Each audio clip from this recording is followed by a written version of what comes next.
call the September 3rd, 2024 evening session of the Johnston County Board of Commissioners to order, and welcome all of those of you who are here this evening with us, and another good crowd, and also welcome those who are on YouTube watching in, so welcome to you as well. Wanted to mention a couple of things. One is we had the invocation and pledge this morning, so we will not repeat that this evening. And finally, I wanted to mention our 6 board priorities. This is mainly a land use session, but we do have some public safety intertwined in there. And our 6 priorities are educational funding, infrastructure, financial stewardship, land use, public safety, and our county employees. With that, I do have a couple of announcements. We had a couple of boards that we needed to fill seats on, and we had more applicants than we had positions available. And those were the Heritage Commission, and the appointee to that was Van Stansel, and appointed for a 2-year term which expires on October 31st, 2026. And then for our first Fire Protection Services District Commission, we had 4 members selected for a 2-year term that expires in October 31st, 2026. They are Chief Chris Ellington, Chief Alan Johnson, Chief John Beasley, and Chief Barry Stanley. And then we had 3 others who were selected for a 1-year term, which expires October 31st of 2025. They were Chief Kendall Hokett, Chief Jeremy Daughtry, and Chief Chad Ward. So those were the 7 that make up our initial Fire Protection Service District Commission.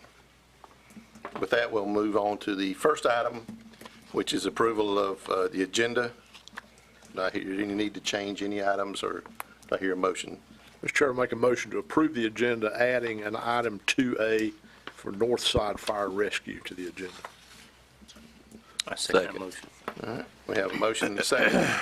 All those in favor, please say aye. Aye. Any opposed, nay?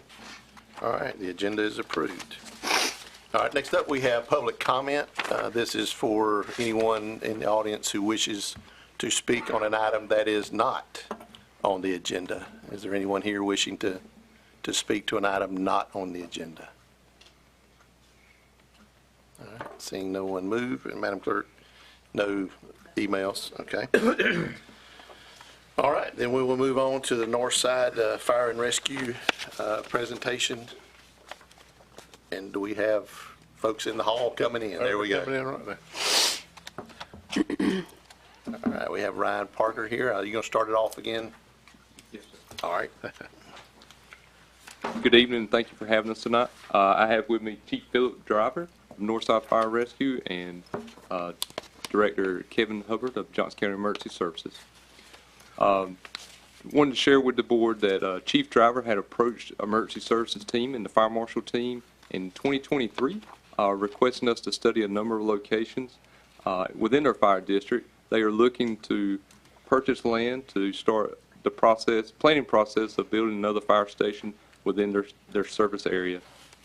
We looked at 4 different locations, and he come back to me in September of 2023 asking to further study the proposed location on Dunn Road.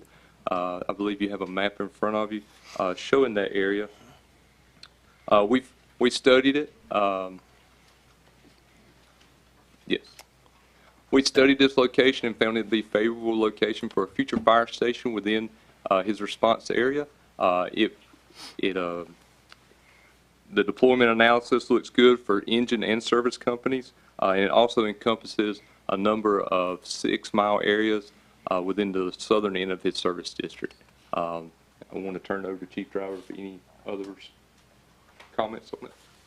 Chairman, Commissioner. We've been studying this for a little over a year now. We really don't need a station there today. We're going to need it probably 3 to 5 years. But if we don't buy the land today, it's not going to be there in 3 to 5 years. We met with Ms. Tolson, and she's willing to let us have part of her, so come before y'all to ask for permission to get it. Y'all see fit. All right, thank you. Any questions? And okay, go ahead. I'm very familiar with that area. I grew up near there, but I wonder if the close proximity to the existing station over on 96, but I guess as I look at the roads, as the crow flies, it's pretty close, but as the road goes around, it's a long way around there. Yes, sir. Yeah. And actually, the other station's on Thanksgiving Fire. We don't have anything on 96. I meant Thanksgiving Yes, sir. Fire, yeah. That's right. Because this is just off 96. Yes, sir. Now, you do see a couple red dots on the map, and there are two on 96. We're looking at the north red dot at 96 and Dunn Road. Just for clarification. Yeah. Mr. Chair, I'll say I've met with the chief and the fire marshal and looked at this in depth, and I believe that what they're doing is the right thing to do. They're planning for the future, and as the chief has stated, it's not a need today, but it's certainly going to be as that area grows dramatically in the years to come. So certainly applaud their efforts in trying to stay ahead of the game and secure a strategic location to be able to put a station in there. And I trust that the fire marshal's office has done a thorough job in vetting this to make sure it is. And in asking the chief to come before the board, it's in keeping with the issuance that we just sent out on putting the brakes on any station location purchases, trucks, things of that nature, until we could get a handle on our fire tax changes that we've recently made. And so in keeping with that, the chief is here today to ask for the board's blessings to move forward with this project. So.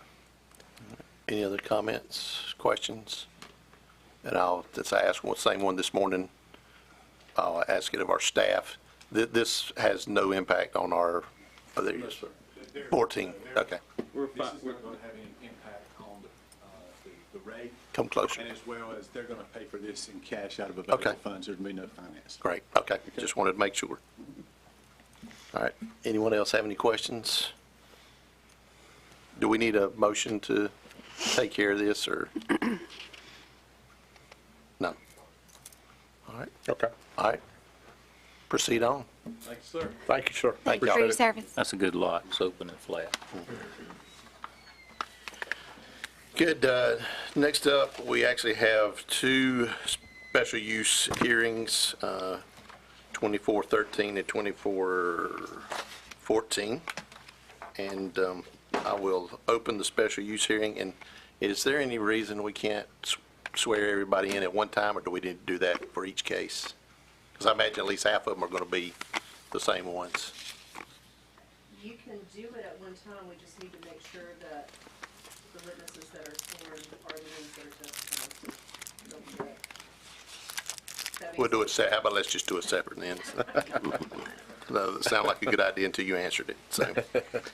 So with that, I will open special use hearing 2413 and call for the clerk to swear in those who are wishing to speak on this case. I would say if you're thinking about speaking on this case, go ahead and get sworn in.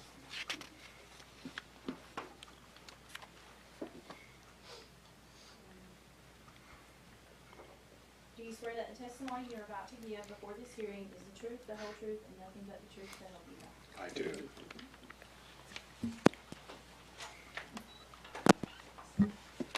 Thank you. All right, now we'll call on Braston Newton, our planning director, for the background, and then we can ask him questions as we need to. So, Mr. Newton? Yes, sir, Mr. Chairman, thank you. Board, good evening. This special use request, 24-13, is a request for property located at 6450 NC Highway 242 in Meta Township. The owner, Gloria and Damian Herring, and the applicant is Network Towers 2 LLC. The special use request involves a 264-foot wireless telecommunications tower. The property is zoned agricultural residential and is used for such purposes. Surrounding land uses and zoning are AR and used for agricultural and residential purposes as well. Traffic along this portion of NC 242 is 1,900 vehicles per day. This is a 2021 count, and for everyone's knowledge, we are seeing road counters or trip counters out now, so we should be getting some updated numbers soon, we hope. With that, NC 242 appears on the CTP as a major thoroughfare having adequate design capacity. This area is noted as as an agricultural area place type in Envision Johnston, our land use plan. And you will see in your package, you will see a couple of things. One is the report from Cityscape, which is our consultant that looks at the sufficiency of the application and compliance with standards beyond just the local compliant, local regulations or local standards.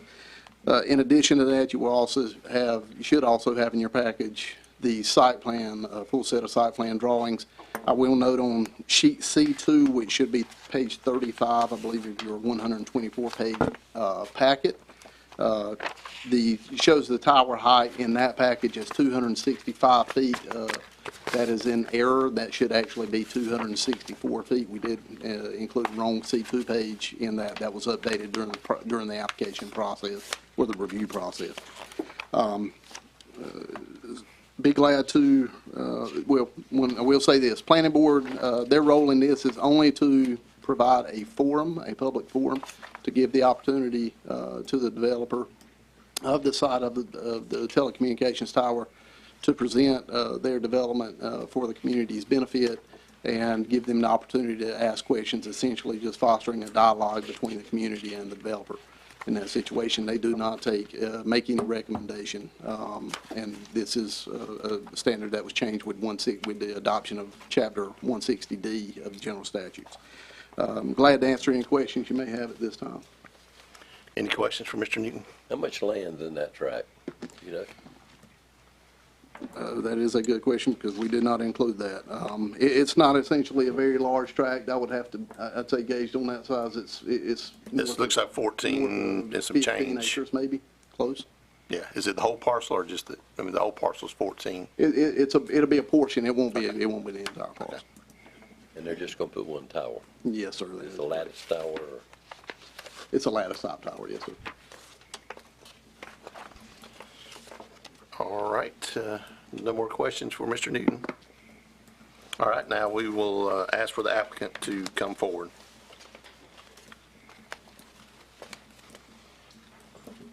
Good evening, Chairman, Commissioners. My name is Anthony Bologna, attorney at Williams Mullen, and I'm here on behalf of Network Towers 2, LLC. My address is 301 Fayetteville Street, Suite 1700, Raleigh, NC 27601. We have Drew Patterson here, who is the director at Network Towers. I'd like to ask that our application and the supporting documentation be admitted into evidence in support of the special use permit. We agree to all conditions of the special use permit. One note, condition 6 applies to monopole towers, and so we'd ask that that not be included.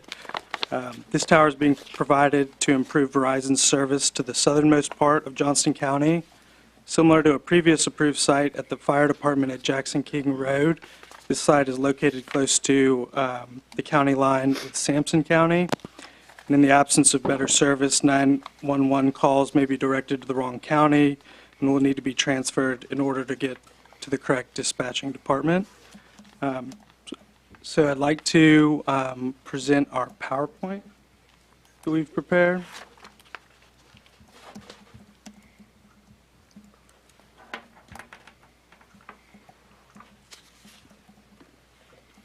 Thank you. So as mentioned, this is a 264-foot self-support lattice tower. We've got the address. The anchor tenant is Verizon Wireless, and the tower owner is Network Towers. Here's an aerial view of the location. Again, this is in the southernmost part of the county. And so the need for the proposed facility, those living and visiting in McCoy and surrounding areas need better access to service. Those working at Barden on Horse Ranch, Total Package Ranch, Tart's Pecan Farm, Tart's Sweet Potato Warehouse, and Randy's County Store need better access to implementing and providing their business to residents, in addition to those traveling through the county. The benefits of the tower include improving overall quality of life by providing connectivity and access to first responders, provides students in the area access to online educational opportunities, allow employees to work from home, provide the infrastructure necessary for other wireless carriers to expand their networks. This tower will be designed to host 6 antenna arrays, and it will also allow emergency workers operating in the area the ability to communicate more effectively. Here's another aerial view of the population served. Here are propagation maps showing the before and after coverage. And here's our site plan. And to answer your question from earlier, this is a 14.3 acre site. The tower is located just about in the middle of the site, and all of the setbacks far exceed the ordinance requirements from roads, highways, rear property lines, side property lines, and any existing residential structures, of which there are none on this property. And then, so the leased property is, based on my quick count, about a quarter acre, 100 by 100? It's 75 by 75. Okay. It looks like there's another structure on that property, is there? So the road comes in from 242, and right before it On the curves. north end of the drawing, yeah, there's something there. Yeah, It's an old shed. it's an old shed? Yes, sir. Okay. Okay. But I see the fenced-in area is 75 by 75. Yes, sir. The property's 100, or the leased space is 100 by 100, so, okay. Yes, sir. So here's an elevation of the tower. The county staff recommendation is approval of the SUP, the special use permit, with the recommended conditions, and Cityscape's recommendation was favorable as well. So I'd like to go through the findings of fact, including in the special use permit. So number one is to maintain or promote the public health, safety, and general welfare. Studies show that 81% of 911 calls are made from wireless devices, and so this tower will address individuals' access to emergency services directly. The next requirement is that we comply with all required use and intensity regulations of Articles 2 and 4 of the Land Development Code and any applicable standards of Section 14257 of the ordinance. Cityscape has determined that the application is sufficient and meets all ordinance requirements. I'm going to skip 3 and come back to it.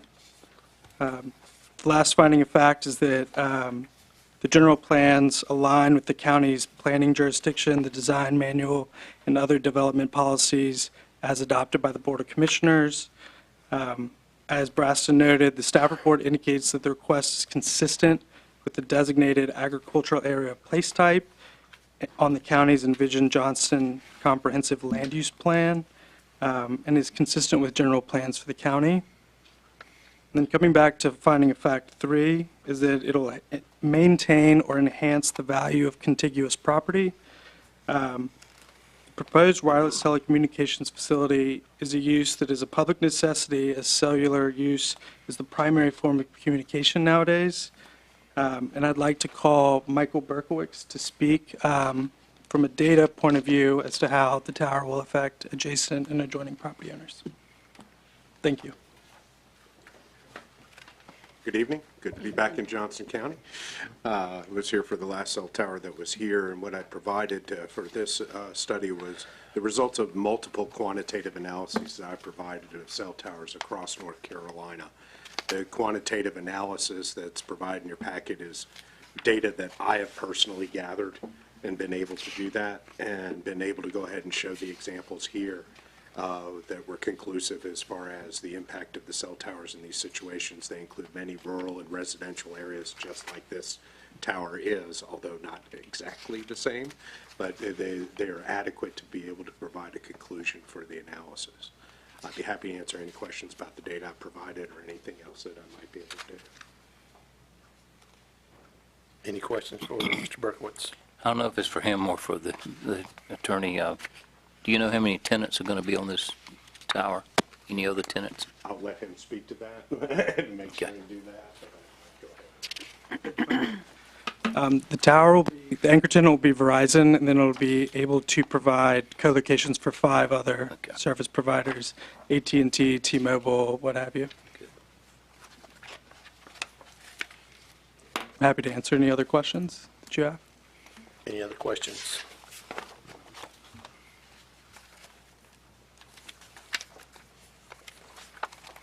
What was the percentage of emergency calls that were attributed to cell phones? 81% were made from cell phones. And that's probably increasing every day. I'd say so. All right. Anyone else wishing to speak on this? Thank you.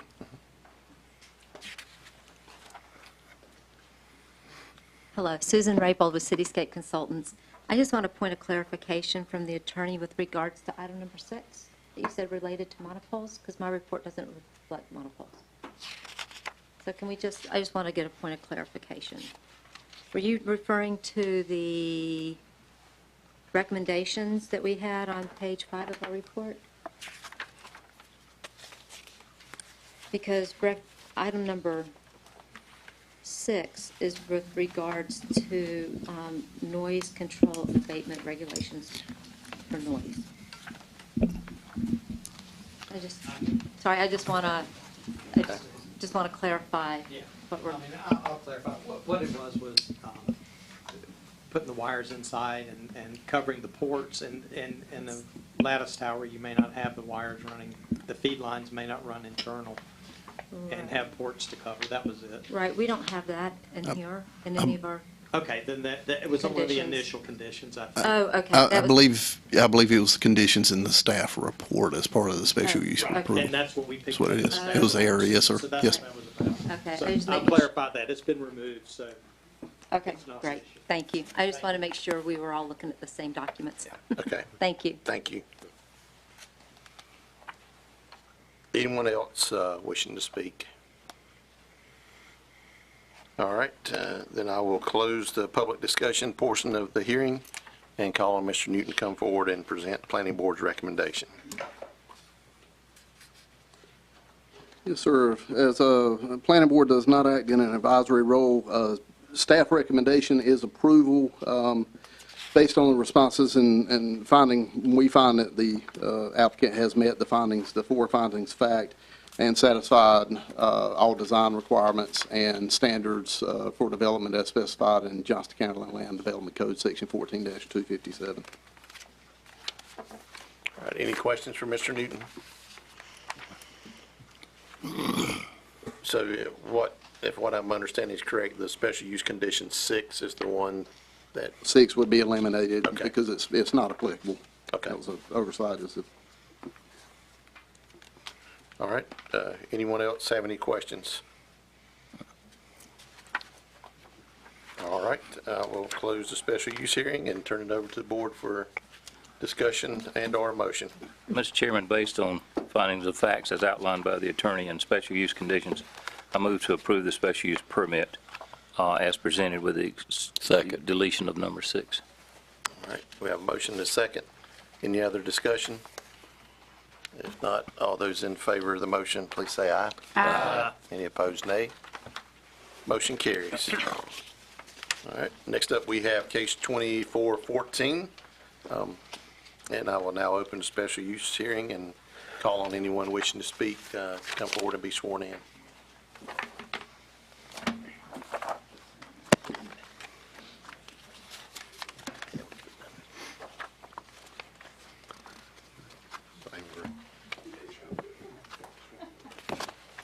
Do you swear that the testimony you're about to give before this hearing is the truth, the whole truth, and nothing but the truth, so help you God? I do.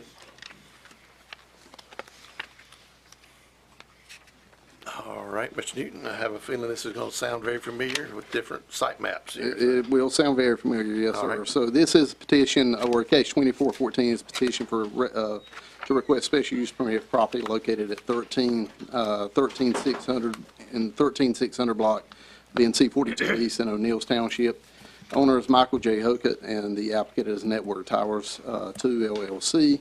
The special use request involves a wireless communications tower of 294 feet and this is located on approximately, the entire tract is approximately 37 acres. The existing land use and zoning is agricultural residential and its use for such purposes. Surrounding land uses and zoning is agricultural residential and use for such purposes as well. Traffic count on NC 42 East is 4,000 vehicles per day. Once again, this is a 2021 count. And in NC 42 East does appear on the CTP as a major thoroughfare with adequate design capacity. Our land use plan does have this area noted as an agricultural area place type. And once again, the planning board does not act in an advisory role, but did provide a forum for the developer to present the project and allow the community to ask questions and offer comments to the project. And that was at a regular meeting just a couple of months ago. Glad to answer any questions you may have, and as with the last one, I did look in the conditions on the staff report. Item 6 is included that we'll need, we would ask that be omitted as well. All right, any questions for Mr. Newton? All right, if not, we'll hear from the applicant.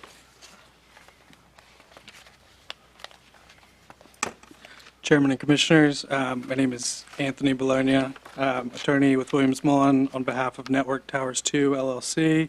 My address is 301 Fayetteville Street, Suite 1700, Raleigh, North Carolina, 27601. I'd like to ask that our application and the supporting documentation be admitted into evidence in support of the special use permit. We agree to all conditions of the special use permit, save exception 6. And then with regards to landscaping, the site abuts an existing mature tree line, and we'd like that on the northern side of the tower, we use the existing landscaping. So this tower is being provided to improve Verizon's service to a rural part of Johnston County and is located in the northeastern part of the county. Similar to Jackson King site and the site we just discussed in the southernmost part of the county, this site straddles the property, or is close to the property line that is shared with Wilson County. I'd like to go through our PowerPoint. Thank you. So the difference here is not only locationally, but the height of the tower. This is a 294-foot self-support lattice tower. Same anchor tenant, same tower owner. Here's an aerial view of the tower's location. So regarding the need for the proposed facility, those living in Moore's Crossroads, Moore's Chapel, and Crocker's Nub will have greater access to cellular connectivity, in addition to those traveling through the county in the area proximal to the proposed tower. The benefits are the same. We'll improve quality of life by providing connectivity and access to first responders, provide students the opportunity to access online educational opportunities, allow employees to work from home, provide the infrastructure necessary for other wireless carriers to expand their networks, and allow emergency workers operating in the area the ability to communicate more effectively. Here's the population served from an aerial view. Here are our propagation maps. As you can see, it's much greater coverage in an area that's largely hardly served. Here's our site plan. So it's roughly 677 feet from the nearest residential dwelling. It's located, again, roughly in the center of the property. No residential dwellings on the site. And here's an elevation of the tower. This tower will also be able to hold 6 total antenna arrays, Verizon being the anchor tenant. And then our findings of fact are similar. Again, most 911 calls are made from cell phones nowadays, roughly 81%. The application for the special use permit has been deemed sufficient and compliant with all requirements under the ordinance. in the Land Development Code. If you'd like, Michael Berkowitz is here to speak as to the effect on adjacent or adjoining property values.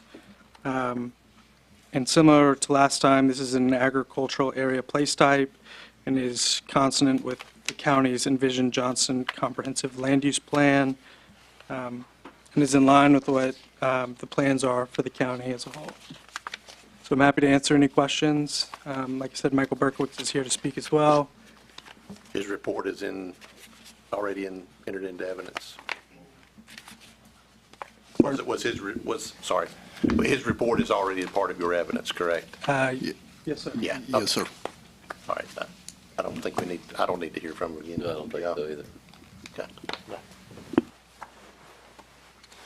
All right, anyone else wishing to speak on this?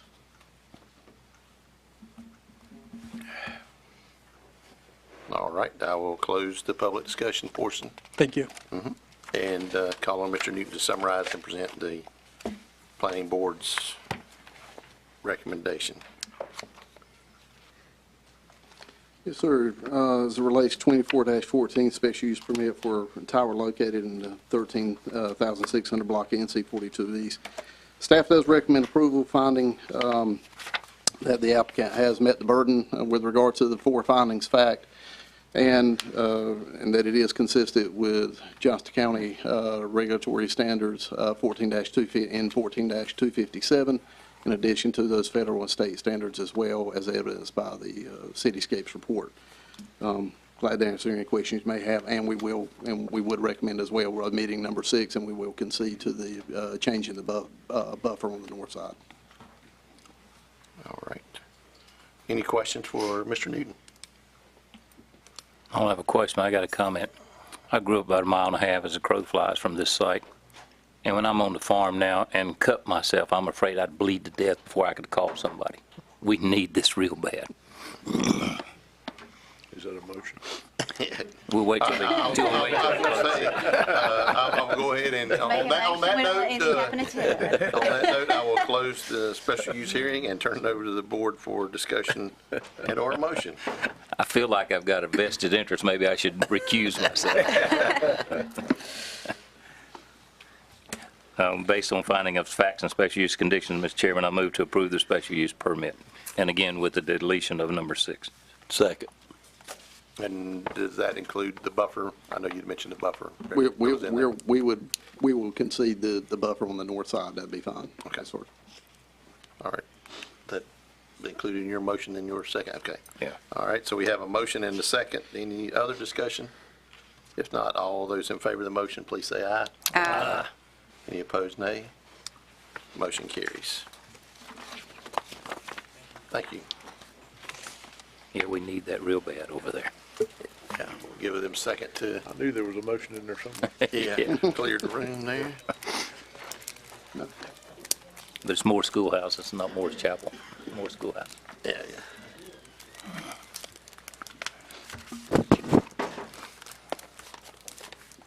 All right, next up, we have rezoning hearing for case 2415.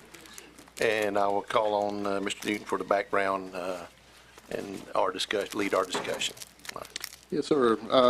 Case 24-15 involves a petition to rezone approximately 5 acres located at 7390 NC Highway 231 in O'Neill's Township from agriculture residential to general business district. Owner and applicant is Jose Fernando Hernandez. The property is zoned agricultural residential and used for such purposes. Surrounding land uses are agricultural residential and used for such purposes as well. You will note on the north side of 231 immediately across and adjacent to this site, as this site is bisected by the NC Highway. There is residential there located. There's residential undeveloped land around it and surrounding it. And then there's residential to the south, east, and west, fairly proximal to the site. Traffic concerns along Highway 231, 800 vehicles per day, and this is a 2021 count. And this portion of 231 does appear on the Comprehensive Transportation Plan as a major thoroughfare with adequate design capacity. Land use plan has this area designated as a rural living place type, and Be glad to answer any questions you may have. Staff recommendation is denial due to the inconsistency with the plan. All right, any questions for Mr. Newton? To staff and planning board recommendation was denial. Recommendation of planning board is denial as well. Okay, all right, thank you. Any other questions? All right, this time we will hear from the applicant.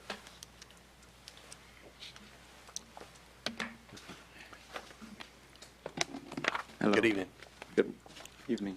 My name is Fernando Hernandez. Address is 3441 Wendell Road, Wendell, North Carolina. Me and my father are trying to rezone that parcel for us to be able to use it as a storage for our towing services. In the previous meeting, there was some concerns about my rezoning, one of them being property value. Why? Because it was so out of place. And I have a picture here of an established property similar to what I'm trying to accomplish. This represents what my business storefront would look like. Very clean, very organized, following all guidelines, nothing out of the ordinary, which will not have impact property value in a negative way. And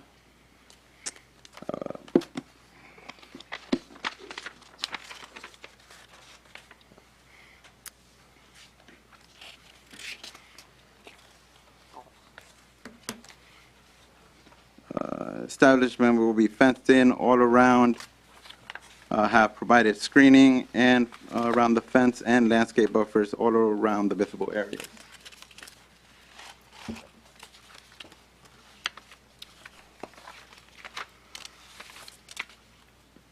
Another concern was pollution, but we'll be far from it. This storage yard, any work will be done within the proposed shop or designated area for maintenance of our vehicles. And we will try to upkeep our establishment very well and organized. There is a site plan that was attached with it for a proposed shop, which is, it would be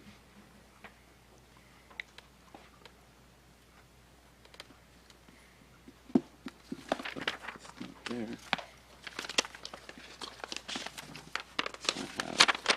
I have one myself.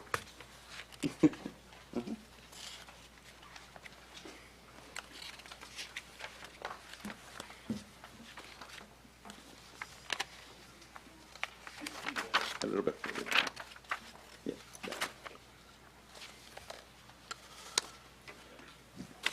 that. Vehicles will be towed in to our storage yard. And just out of our storage yard was just, another storage yard was just approved around the county, again surrounded by also ARs. That address is 2875 Lake Wendell Road. It's on the GIS, it was just zoned. 2875 Lake Wendell Road.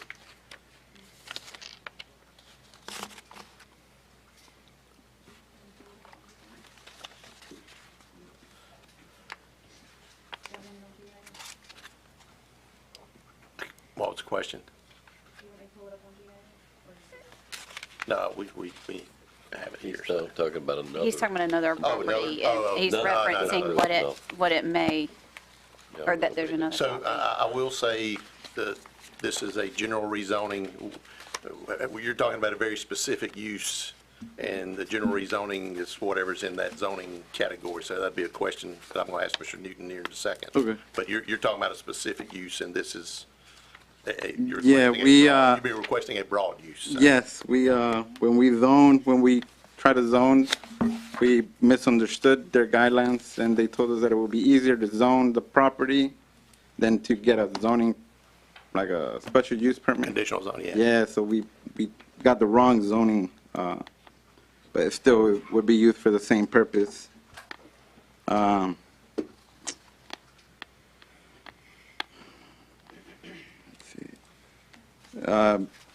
So as a family business, me and my father just want a chance to conduct our work and provide for our families following the guidelines and regulations of the county. My father had something to say. He can speak English enough to defend himself, but anything I will help with the translation. I was going to say that's more Spanish than I can speak. So we'll show a lot of grace. Hola, buenas tardes. Mi nombre es Fernando Hernández. Hello, good evening. My name is Fernando Hernandez. Vivo en la 400 David Road, Wendell, North Carolina. I live in 400 David Road, Windsor, North Carolina. Más que nada, es como una historia, cómo empezamos, que llegamos aquí. More than anything, it's like a story, how we got to this part in the county. Hacer la petición para poder hacer una yarda de reca. To make the petition for a storage, towing storage yard. Hace 7 años trabajábamos en la construcción, lo cual me accidenté.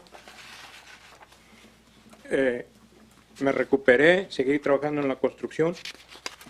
About 7 years ago, he used to do construction. He had an accident. He recuperated and started doing construction again, but because of his injury, he was unable to continue. Después llegó el tiempo de la pandemia. After that, the pandemic started. Me enfermé del COVID. He got sick with COVID. No pude ya después caminar. And he was unable to walk. Entonces pensé, ¿qué voy a hacer para sacar adelante a mi familia? Then he thought what he would do to get his family ahead. Entonces, por eso es que tomamos la opción de agarrar el trabajo sobre los carros. That's why he decided to get into the automotive business, which was a little bit less work. Porque ahorita tengo mi hija de 19 años, está en el colegio. Now he has his daughter, 19-year-old, he's paying for college. Pago 1,700 al mes. He pays $1,700 every month. Mi hijo lo acabo de dejar ayer a los marinos. His son was just enrolled in the Marines yesterday. He just got drafted into boot camp. De esta petición de que nos den la oportunidad de realizar la tow truck, From this petition, he's just asking for a little opportunity for him to get his family. Depende mi familia, depende la de él. His family depends from it. My family depends from it. Solamente queremos una oportunidad. We just want an opportunity. Somos buenas personas. We're good people. No hacemos problemas. We don't cause any problems. Solamente queremos trabajar dentro de las leyes del condado y las restricciones del condado. We just want to work within the county guidelines and the regulations. Porque estamos en un país de las oportunidades. Because we're in a country of opportunities. Hay un plano. There's a site plan on what we intend to do with the property. Vamos a tener una buena instalación en la área. We're going to have a very well business. Horarios. Hourly. Hours of operation. A lo mejor yo sé que hay una mala impresión en los latinos. There's a bad. Queremos trabajar lo mejor que se pueda con las leyes del condado. He said there might be a bad example of Latino workers or the automotive service. Yes, that's it. But we would try to abide by the rules. Most of these places, they're regulated. Any mechanic shop has their inspector, which does either, I believe it's monthly or every section they come and check up that you're doing everything you're supposed to do. Yo de aquí me voy a ir contento, sea positivo o sea negativo, yo voy a estar contento porque estamos llegando hasta un lugar que queremos para poder lograr un futuro mejor. Whether the outcome is positive or negative, he will leave content because we gave it all we could. And thank you for your time. Thank you. All right. Thank you. Thank you, brother, for his service. All right. Is there anyone else wishing to speak to this case? If you would come forward and state your name and address, please. Sure. My name's Joseph Morando, 498 Arabian, Middlesex, North Carolina, 27557. I'm just going to read this because I've got a lot of things going on in my head. I want to thank you for hosting this meeting so we can discuss this opportunity, which is, in our opinion, a negative for the county. As the chairman of our HOA, the Buckhorn, Preserve at Buckhorn, I'm speaking not only on myself, but also for the entire community, which many of them are seated in this room. The Preserve at Buckhorn. If you're with that community, please raise your hand so we can see who that is. Okay. The gentleman just walked outside, he's rushed me. Okay. I saw where he came from. Our community consists of single-family residents with property values ranging from $650,000 to over $1 million, and therefore contributes to raising the values of the entire area. I, as well as the entire community, strongly oppose this request to rezone this parcel. I say this after doing due diligence, receiving information from the Johnston County Planning Department that they do not recommend the rezoning application be approved, and the fact that the Johnston County Planning Board unanimously, 7-0, voted to deny this rezoning request. My concerns are as follows. This request is not a good land use fit for the community, nor is for Johnston County, and from what I understand, it goes against the Johnston County 2040 Land Use Plan.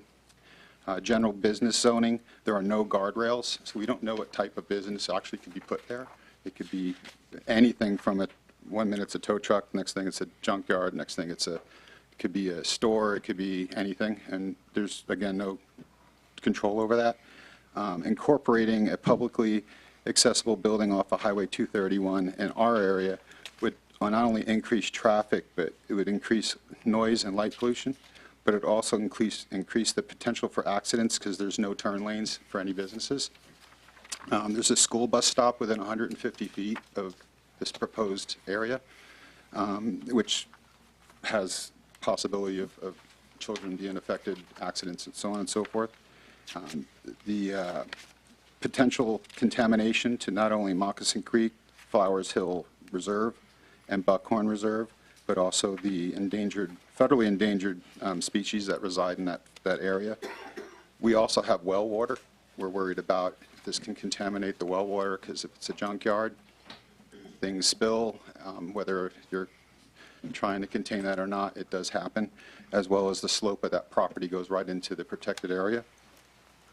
There's potential fire risk, toxic issues, as well as if it's a general business, that can increase crime and vagrancy, which increases calls and support from the sheriff department. Right now, our community is very quiet. We all bought there because of the current zoning laws, and we want to keep it that way.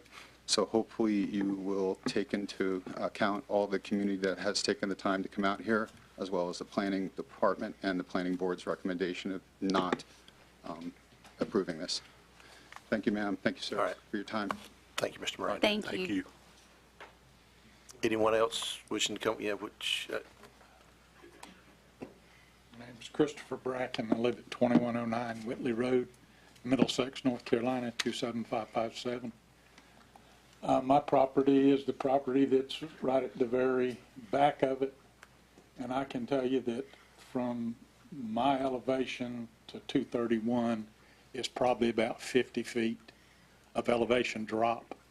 And if you go from 231 to Moccasin Creek, which is coming back across that property, is about a 12 to 15 foot elevation. So that property goes to Moccasin Creek like this. And on the side of 231, which is a small amount of that property where he could actually store anything, any of the runoff would run right in that creek. And myself and most of the people out there are on well water. And that's one of the great worries that we have, that and polluting the creek in the area. And that we bought our property out there because it was zoned for residential and agriculture, not for business. And we bought it 30 years ago. And now someone who bought the property originally to build a home, to find out that they couldn't do that, to now not do due diligence before they bought the property, to come back and want to rezone and let us pay for their negligence, I don't feel is right for the rest of the people that live in the community. All right. Thank you, Mr. Bracken. Thank you.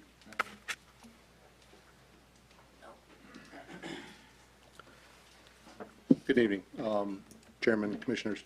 My name is Matthew Hasley. I reside at 59 Thoroughbred Drive in Preserve at Buckhorn, Middlesex, 27557.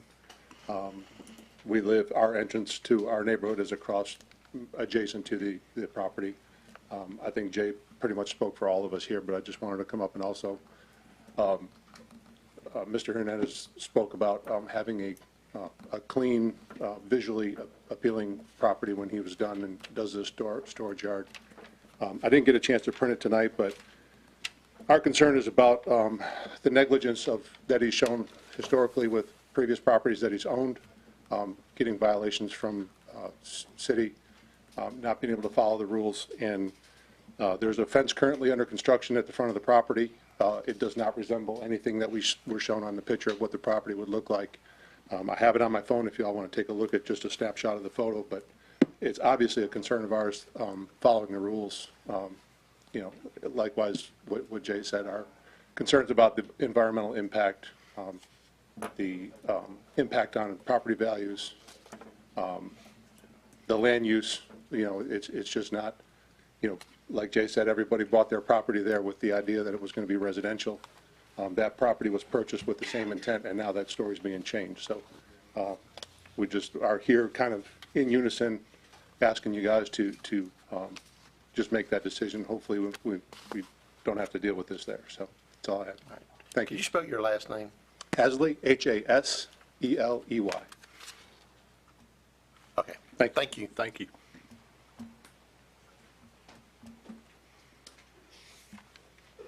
My name is, excuse me, Mark Dakota with Grayson Properties. We own the property adjacent to his on the west. According to his site plan, his storage lot of damaged vehicles that could be leaking toxins is within 100 feet of Moccasin Creek. And that land is very flat. And if I read the GIS maps correctly, at least part of that parking lot is in the flood zone. So eventually, those toxins are going to end up in Moccasin Creek. Thank you. All right. Thank you. Thank you. Thank you. My name is Scott Ballard. I live at 7406 on Highway 231. I'm on the other side of the piece of property that's beside it. So the problem that we have with, if he's going to put a storage lot there, it's going to run into the creek. And we have pictures of showing with the last flood we had here a couple of weeks ago. We have pictures of what the creek looks like when it floods there. We also have pictures of where they've got debris that they've dumped already on the property, which is pieces of asphalt, which is actually part of petroleum. Petroleum products will actually start washing off of it under heavy rain, and it will wash into the creek. That's a known fact because it's an asphalt, pieces of asphalt that they broke up and brought down on the property. There was, it's not there now, but a couple of months ago, there was a porta potty that was brought down there, and they dropped it off, and they were using it. They were taking water out of the creek and filling this porta potty with. We know this because we've seen it with our own eyes. We have pictures of that creek when it floods. We have pictures of the debris that they've left there on that site.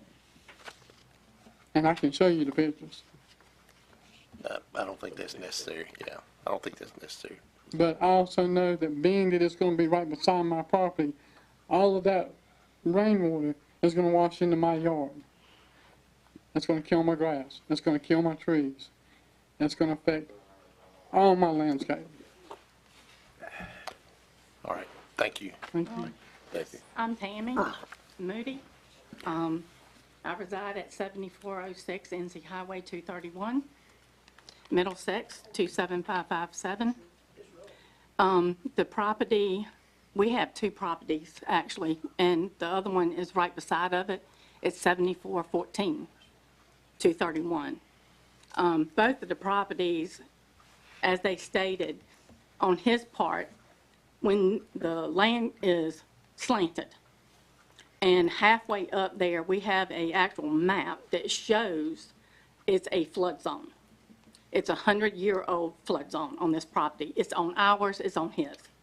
And so the land that goes down, when it floods, that water comes all the way up. And there's no way you can build anything on that piece of property because of the way it's slanted, unless you bring in tons of dirt to level it. And they kept bringing in asphalt, saying that they were going to make the landscape better. This is not making it better. This is putting it, toxins and everything into the creek. Like Scott said, when the last flood, the creek came over the horizon. I mean, it was flood, and it came up at least 5 or 6 inches up on their land and up ours. So we know that it's going to flood when we get these kind of rains. And so we're just concerned. And plus, with the amount of time that they want to spend in and out all times of the night, bringing in vehicles or whatever they're going to bring in, it's going to cause a lot of action. And we're trying to stay quiet because we're right there beside of it. And everybody else is on the opposite side of us. And the one gentleman, his land backs up to ours. And like he said, the land it goes downhill. It's not an uphill on the backside where that creek is. And so we want to keep it quiet.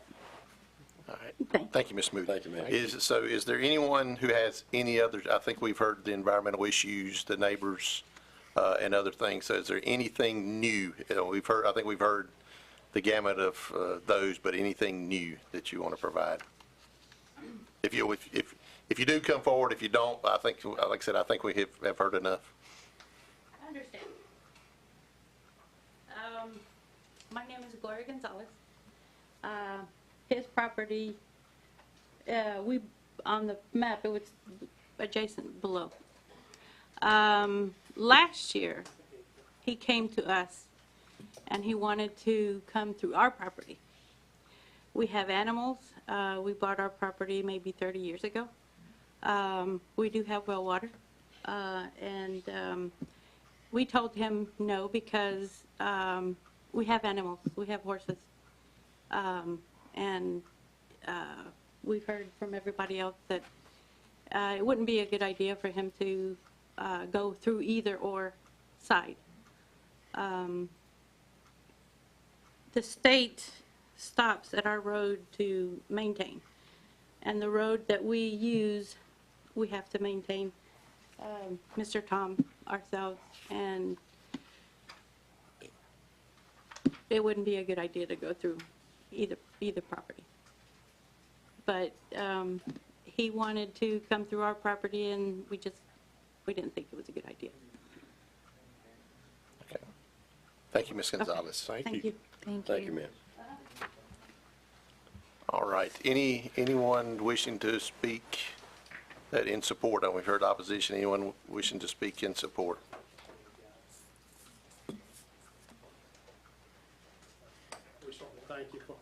Thank you for hearing us, but just several things, and I'll sit back down.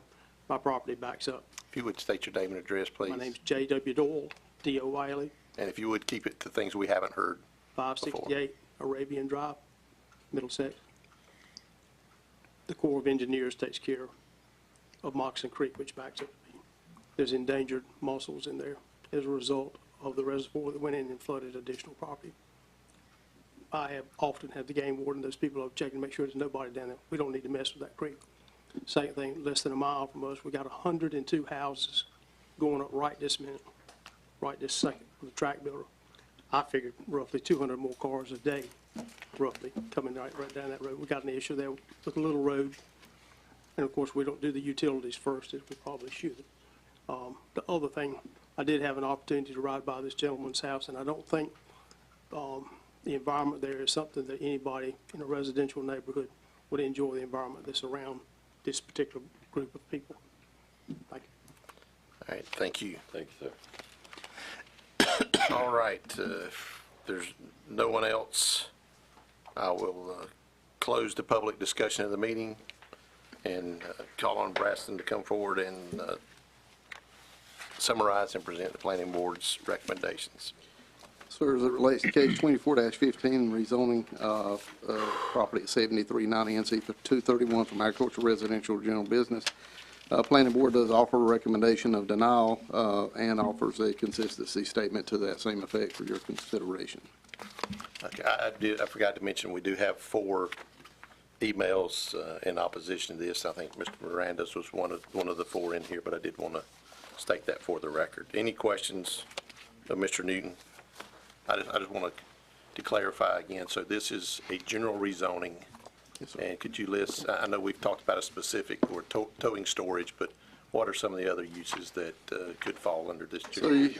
you can imagine, it's the most expansive commercial district Johnston County has, with essentially no limitation on most, with regard to size of buildings, with regard to those uses. It does permit any type of retail, restaurant, nightclub, bar, even small warehousing to a maximum of 30,000 square feet, I believe, is the limit on that. So automotive mechanic, automotive body repair. So it's quite expensive. That's just a small list of the numerous hundreds of land uses that we've been permitted in a general business district. Your difference here is that I know Mr. Hernandez did provide a site plan this evening. This will not be subject to any site plan. They would not be bound by that if this was rezoned in a general use district manner. That would have to be a conditional zoning. This was explained to him during pre-app meeting. But at any rate, you do have planning board's recommendation. Have you visited this site? Yes, sir. It appears to me from this information I've heard that there's possibly infill of floodplain, which is a core issue with the Corps of Engineers, especially with asphalt and concrete. I'd hate to speculate. We do know there's the reports of dumping, and I have not seen our staff members report on that yet. They are consulting with the state as well. How long ago did they purchase this property, do you know? I'm not sure. I can't tell you. 2020, I think. Okay. So it was owned as it is now in 2020. Mm-hmm. So, okay. And just to clarify, we have 2 things to consider, and this is it in the public interest, and is compatible or go along with our land use plan? Are those the 2 criteria that we need to? Consistency with plans and policies. Consistency, Adopt thank plans you. and policies, yes, sir. All right. All right, any other questions for Mr. Newton? All right, I will close the hearing and turn it over to the board for any other discussion or a motion. I would think if the property was bought 4 years ago and the zoning is what it is now, that you can't buy property, expect the world to change for you. You have to kind of comply with what you bought, and so I would have to say that I don't think this dog can hunt. Yeah, I would agree. I mean, I think we've heard it's not compatible with the land use plan. It's not consistent with the current use of the property. We've heard environmental concerns, both from a potential contamination and then from runoff into Moccasin Creek, which I know we spend a lot of money trying to protect Moccasin Creek a little downstream. But it seems like there's a lot of reasons and concerns here for us, and then in the public interest, I have a hard time myself making that connection. So, Mr. Chairman, based on the findings of fact and special use conditions, I move for denial of the special use permit. how about looking down to the one on the bottom there, the conditional zoning, the special use was the last. Okay, conditional zoning. All right. I move that to adopt. I want to make sure all right, I move to adopt a statement of consistency resolution that the use is not in the public interest, and further that the use is not consistent with the comprehensive land use plan, such as runoff, traffic, contamination, but that's my motion. I'll second. All right, we have a motion and a second. Any other discussion? If not, all those in favor of the motion, please say aye. Aye. Any opposed, nay. Motion carries. Request is denied. All right, the next case this is a conditional zoning district hearing. We'll give a second for people to clear out. It's case 2416.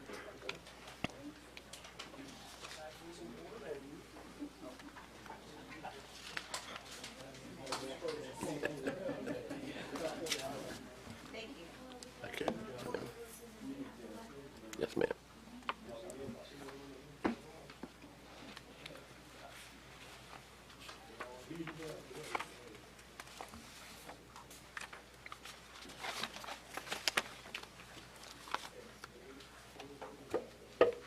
Got a new group coming in. Yep, we got new folks coming in, so.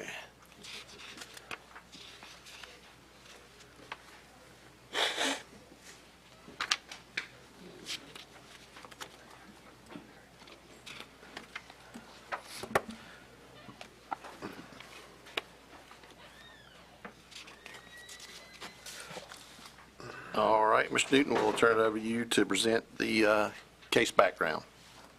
Yes, sir.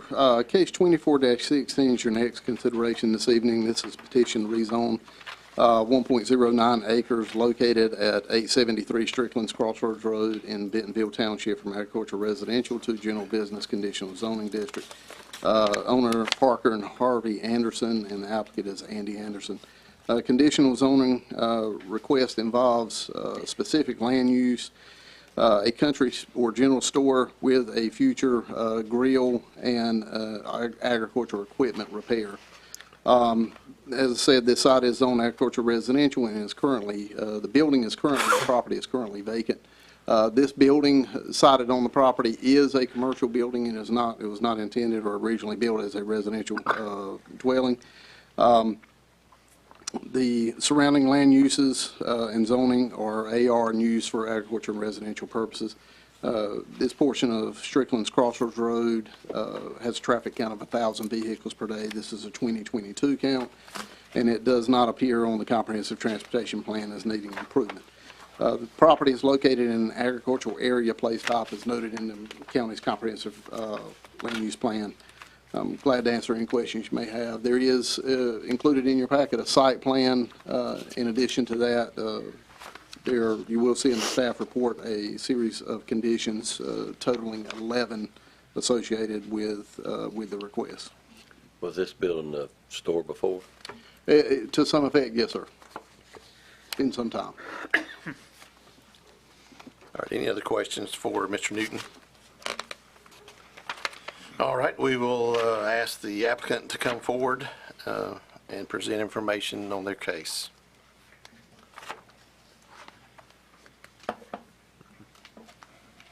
Good evening. I'm Katina Anderson. I'm the wife of Andy Anderson and the mama to Parker and Harvey. We appreciate this opportunity to come before y'all tonight to answer any questions or concerns that you may have in regards to the opening of the vacant store building located at 873 Strickland's Crossroads Road in the Bentonville community.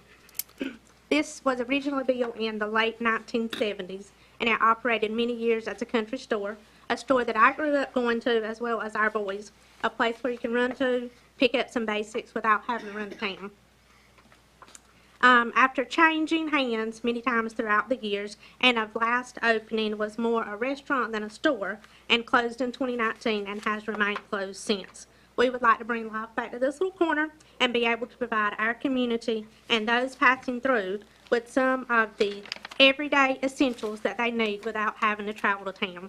We would like to be able to support our local farmers, our farms, and we plan to sell items grown and made right here in Johnston County as well as North Carolina.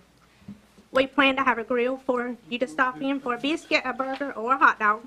Our son Harvey plans to repair farm equipment from the connecting shop. We have only heard positive support from our community. This business will be supporting our neighbors, farms, farmers, and our community and those passing through. We appreciate your time and would appreciate your consideration. Thank you.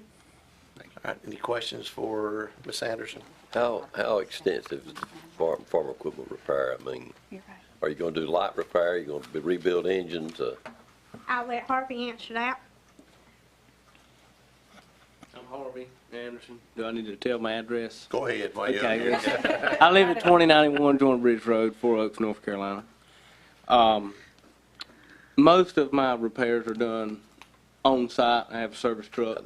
The only time I do anything in there is if I have to split one for a clutch or something like that. But most of my work is done on site, and I try not. Well, really, I enjoy working on site more. So if I don't do nothing in there, it don't bother me. So I just would like to have I'd like to be able to. Right. Thank you. Any other questions? Did I read somewhere you do John Deere work? Yes, sir. It's pretty Are much you all. having any problem with the manufacturer as far as the No, ability to sir. get Well, I basically work on all the older equipment, so they don't have a problem with that anyway. computers? Too late for you. That's right.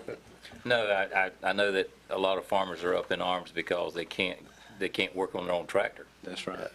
Has to be sanctioned by the manufacturer. All right, I do have, for Harvey, you're good. So we do have the 11 conditions on the screen.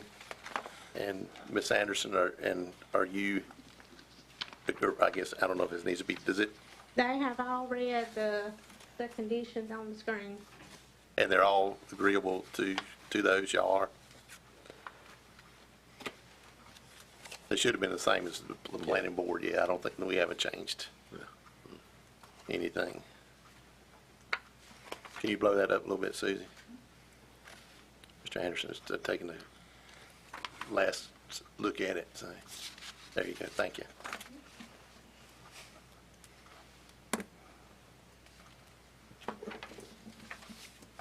Let's see, hours of operation 6 to 9, Monday through Sunday. Harvey might want to work longer. But he brings something in.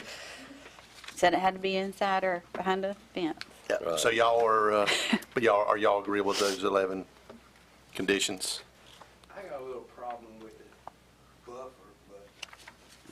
So, let's talk about that then. I know, I'd heard some concern about the buffer, and particularly with safety of some of the neighbors. And, I know, is this appropriate time we get Mr. Newton to come and talk to to address that item to see if we can't reach some resolution here in the next little bit? So yes, sir, the language there you see with the buffer, this is a Class B buffer, this is a standard buffer within our the adopted design standards for the county. With regard to the buffer and the design standards, in our design standards, it does give staff the discretion to modify that buffer when there's a need. And in this situation, we do know there's been some concern expressed with regard to traffic along the roadways and adjoining driveways and clear visibility, not only of those traveling, but those pulling out of the adjoining property as well. We want to ensure that there's a safe environment there. So we want to ensure the integrity of any sight triangles and ensure that buffer is not encroaching. And any buffers put in place is of an appropriate height to allow for good visual acuity as you're looking in either direction as you're trying to enter onto or off of one of those roadways. And we will work with the applicant to do that. Once again, your site plan that you see now is that a preliminary plan. There will have to be a more detailed plan specifically laying out that plant material, and we will ensure that that is done so in a manner in which it actually fulfills the buffer standards, but at the same time it also creates a safe environment for everyone. I can see where a screening buffer could be a real problem for traffic. Dangerous. It certainly can. It is a concern, but we want to make sure that there's plenty of sight distance at the intersection of the road, the intersecting roads, and at the driveways as well, both the driveways for the property and the adjoining property. I have a question about that driveway. Number 11 there, DOT permit. Obviously, it's been used in the past. Is that because it's been closed? And could they require that driveway to be sufficiently away from that intersection that it could be a problem of ingress and egress? They could potentially do that. Generally speaking, they don't generally speaking, they don't unless they've deemed that there's a hazard. So they will do an analysis during the driveway permit application process, review process of that. Right. And they will let us know about that. But typically, if there's an established driveway, they intend on letting it remain. All right, so in layman's terms, you can work with the front and don't Absolutely. carry the large plant, make short plants and make other accommodations. So there is some variability in with that. So before the site plan's approved, they'll have another chance of having input on that. So, Mr. Anderson, does that alleviate any of your concerns about having to plant stuff and? Okay. All right, well, you have our commitment through Braston that we will Do our best. we will do We'll that. work with it. Not a problem. All right, let's get on back. Is there anyone else, thank you, Braston, for stepping up. Is anyone else wishing to speak to this? All right. You're on Farmer of the Year a couple of years I was gonna say, if you would state your name and address. in I'm case Brandon we forget. Batten. I live at 300 Rhodes Pond Road, 4 Oaks, North Carolina, 27524. I'm here tonight on behalf of my uncle and father, Charlie Stephen Batten and Herman Douglas Batten, who own the surrounding property that we own and operate our family farm, Triple B Farms, on. First off, I would like to state I am 100% in support of rezoning and getting this store back open. It is a tremendous asset for our community. I, too, grew up in the store. I asked our local historian, it was built in 1978 and opened in 1979. I'm more excited than the store that these young people see an opportunity here to live and stay here in our community and take a chance at starting a business in 2024 and try to make a living at it. I commend them for that. The part that I have a problem with is what you just addressed, the vegetative buffer.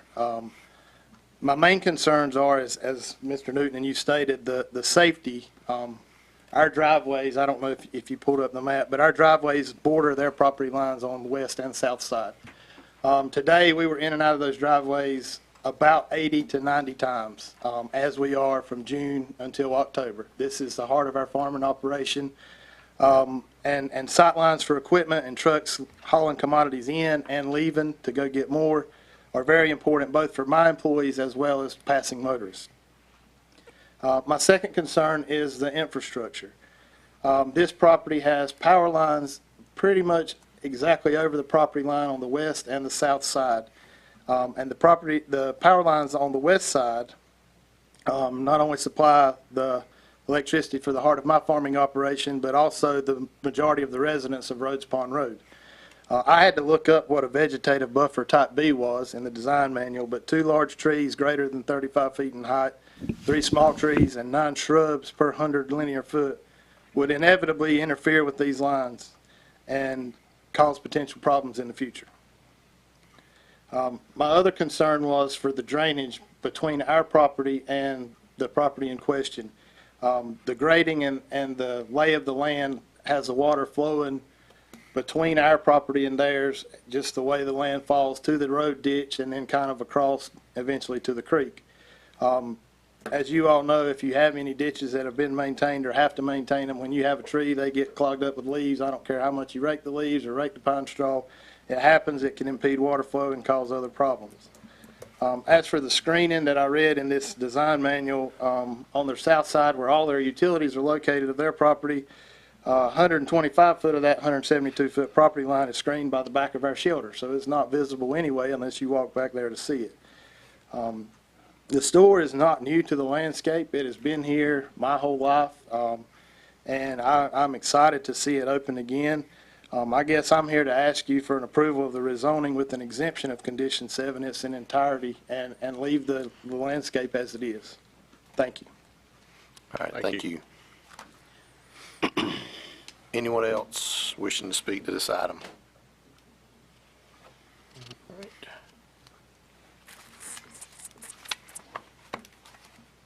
All right, then I will close the public discussion and ask for Mr. Newton to come forward and summarize and present the planning board's recommendations. Yes, sir. I'll speak to Mr. Batten. I appreciate him being here tonight and expressing his concerns. With regard to the buffers, I think the language in our ordinance was intended to allow us the flexibility as staff to work with property owners and developers to once again, serve the intent of that, of the buffers, however, be flexible enough to know what's right is right, we know. So with regard to the power lines, typically we do not require any type of tree or either understory or canopy tree that's going to exceed typically 12 to 15 feet in height. In some situations, we don't even allow that based on the type of power line. That's frequent. We see it with subdivisions, commercial development, and other things where the power lines exist. It's a burden to either move those, or it's not cost effective, or in some cases is even a primary, which we just don't want to hinder that. So we're willing to work with the property owner on that and hopefully alleviate those concerns. I have a question, Mr. Chairman. Yes. In light of the fact that this property has been like this for 40 years plus, would it cause the staff concern if we, in our activity, in our motion, eliminated that altogether? We'll leave that at purview of the board. My concern is that we want to work with them, and we know we want to work with them, but if the guy you sent out there is having a bad day, he may not be real cooperative. So I'm just saying that sometimes it don't get to be. Well, it's an unusual circumstance in that it's been there. You know, It is an existing property. It has existing features to it, and yes, sir. Yeah. All right. So with that, I will give you, the planning board's recommendation is approval of the request. That should say, it does say no, it should be approval of the request and does offer a consistency statement, and that is included in your package. All right, any other questions for Mr. Newton?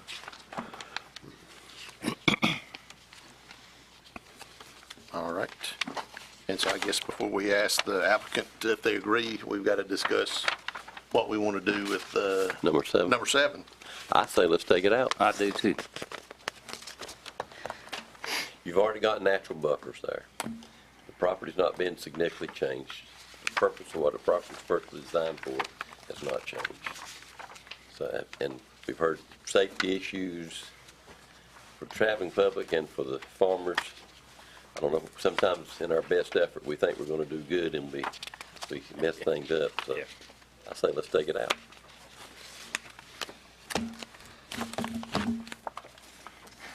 It gives me a little slight heartburn that we're taking it out when we could work with them, but I'm not going to vote against it because number 7's not in or not in, so I will leave it at that. So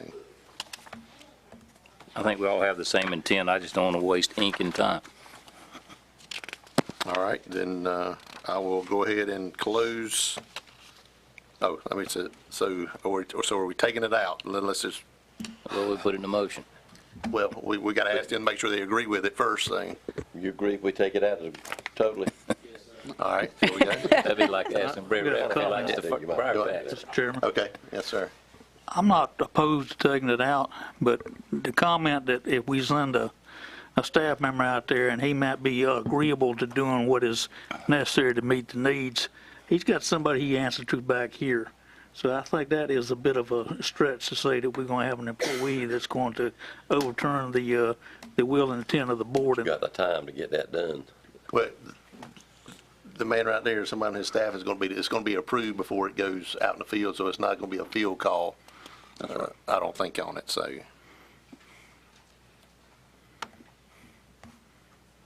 But anyway, so we have 2, well, I guess Commissioner Stevens, 7 in or out. We're not talking about downtown Cleveland. We're talking about. Yes. Well, my only concern, and I just looked at the conditions, was regards to any potential equipment that was being worked on, but it says it has to be behind fencing. So as long as this buffer, which it does not appear in the language, has anything to do with fencing so that equipment is not an eyesore, I don't have any issues with taking it out. As someone who had to remove half the trees that were installed in front of my I've already said I'm agreeable to take it out. If you look past the store, All right, so we've got the answer to the question. 7 is where we will remove. But not for the reasons that were brought up. That's right. So now the 10 conditions, you're agreeable to those with the exception of, well, there is no number 7 anymore, it's out. So. All right. looking head noddings and thumbs up, and everybody's good, so. About that. Yeah. All right, I'll take that as a affirmative that y'all are happy with the 10 minus number 7 in there. So then I will close the public hearing and turn it over to the board for discussion and/or a motion. Mr. Chairman, I move to adopt the statement of consistency resolution as presented in the agenda packet and approve the rezoning request with the conditions as discussed with the elimination of number 7. Second. All right, we have a motion and a second. Any other discussion? I will say that it is good to have a case that comes in front of us where we talk about being in the public interest, and it seems that this is in the public interest and the community's interest. Want to see this store open back up, and it's a family business, so it's hard to beat any of that and any of the stuff we do where we're A lot of creating. positives. If I lived out there, I'd love to see it open Yes, again. yes, me too. All right, so any other comments? We have a motion and a second to approve. All those in favor, please say aye. Aye. Any opposed, nay. Motion carries. Thank you. Congratulations. Mr. Chairman, I would just like to make a quick note about how much easier it is for us Good to luck make these with your store. decisions when it's conditional zoning and we know exactly what the properties are going to be used for versus general. Yeah, we need to define that a little better. Yeah. Well, I hope that's They all what the say I- revised ordinances are going to do. Yeah. Well, I mean, I think right now it's either zoning or conditional zoning, and except for view special use, so they all should come with details, at least my opinion. All right, so here we go. 2417. All right, I will open the conditional zoning hearing and turn it over to you once again, Braston. Yes, sir. This petition to rezone 3.35 acres located at 4033 Plainview Church Road in the Pleasant Grove Township from agriculture residential to general business conditional zoning district. Owner is Shawty Fish Revocable Trust, and with the applicant being Ronald S. Fish, and the conditional zoning request involves a specific land use for the retail display of storage buildings.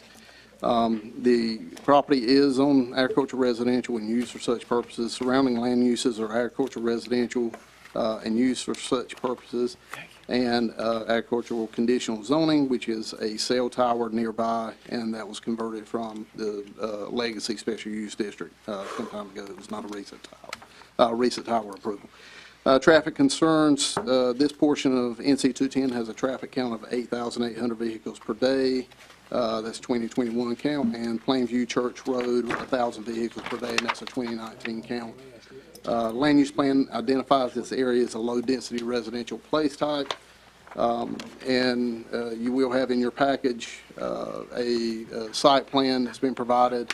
In addition to that, there are conditions proposed to the rezoning, and those do number 11, and that is on page 90 of 124 of your package. 11 seems to be a popular number tonight. It does. Hold on, I'm scrounging through my papers right quick, so.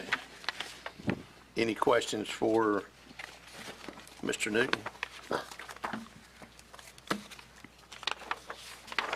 I got all the papers here, so. All right, then, at this time, I would call on the applicant to come forward and provide information regarding their request and also the proposed conditions. Alcy Gilbert, 442.5 East Main Street, Clayton, North Carolina. This is currently a lay-down yard. It's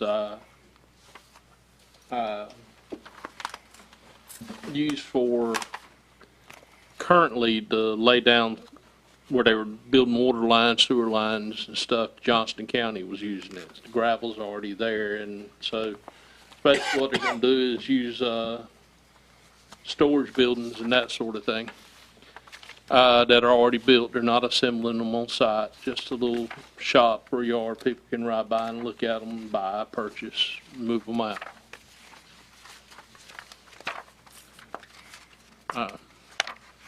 Any great questions? All right, any questions for Mr. Gilbert? The one thing I would like to say is, limited to 20 buildings on site. That's a guesstimate. It might be 20 to 30. It might range, it might be less, might be a little more. That's the only thing that just caught my eye right then was the 20 buildings. Do you know offhand what's the biggest building you can handle there? What's the biggest building you got? Typically, the biggest we keep on If you would, please come to the microphone and state your name and address, please. Jeff Jackson, 16493 NC 210 Highway, Andrew. The biggest buildings that we keep on site are typically a 12 by 40. And then the smallest is a 8 by 8. And so essentially all we do is we place them out front. We typically get 1 to 10 people max a day that pull in, look around, and then it's all pretty much done. Sales are all done, via internet. So they want to buy it, we send them a link, they, do it. That's really all there is. The sheds are already built, they're pre-built, they're brought in. I'm actually also the shed mover as well, so we're able to move them. And we just did a report on another lot. On average, at that lot, we've got, 50 sheds out there. Most sheds don't last more than about 25 days before they leave, something new comes in. So it's more of a, we place them out, we cut a bunch of grass, and they come and go as fast as we get them in. But as far as traffic, it's typically most people are buying on the internet, we never even meet them. And then whenever people do come, it's a random car here and there that pulls in and actually looks around. So it's not a high traffic bringer or anything of that nature. But we do have small buildings, we have large buildings, and we try to spread them out on the property. So when the truck and trailer does get to them, they can just back right up to them, get them. And then of course we'll be out there cutting grass and all that good mess, keep it clean. A lot of weed eater time. It is. I actually just bought a tractor. How do you move those big ones? Do you have a trailer that breaks? I've got a special trailer that Like to use storage containers? Or it's, well, freight? similar, yeah. It's got the sideways wheels and Right. we push under it, lifts right up on the trailer and goes. And so we've got that, and then we've got a little machine called a mule machine, which is like a little forklift. Right. So I could take that, grab the shed, slide it across the yard, and we can move them in a jiffy. So. All right, any other questions? I see this existing gravel drive. Is that what you guys intend to use? Is it the one on 210 or Plainview? The only one I'm seeing is on Plainview. Is there one on Plainview, 210? That's the one they intend on using, yes. There was at one time one on 210, but it's gone. And that's looking back at old areas. Okay. And you're saying it's currently used as a laydown yard, but I'm not showing it's zoned differently, correct? Johnston County really doesn't, they do these layout yards all over, and I've never seen them get them rezoned. I mean, it's Okay. just, they use them, they've rented one from me years ago, so. And Mr. Jackson, is this on your property? It's about a mile up from the house. Okay. When you said your address, I was confused. I was like, that's not what I thought I saw. Yeah, Okay. no, I'm not at the road, so I'm only a mile away. So that's the other benefit too, is someone's there looking around, I can be there in just a minute to talk to them or show them if I need to for whatever reason. Okay.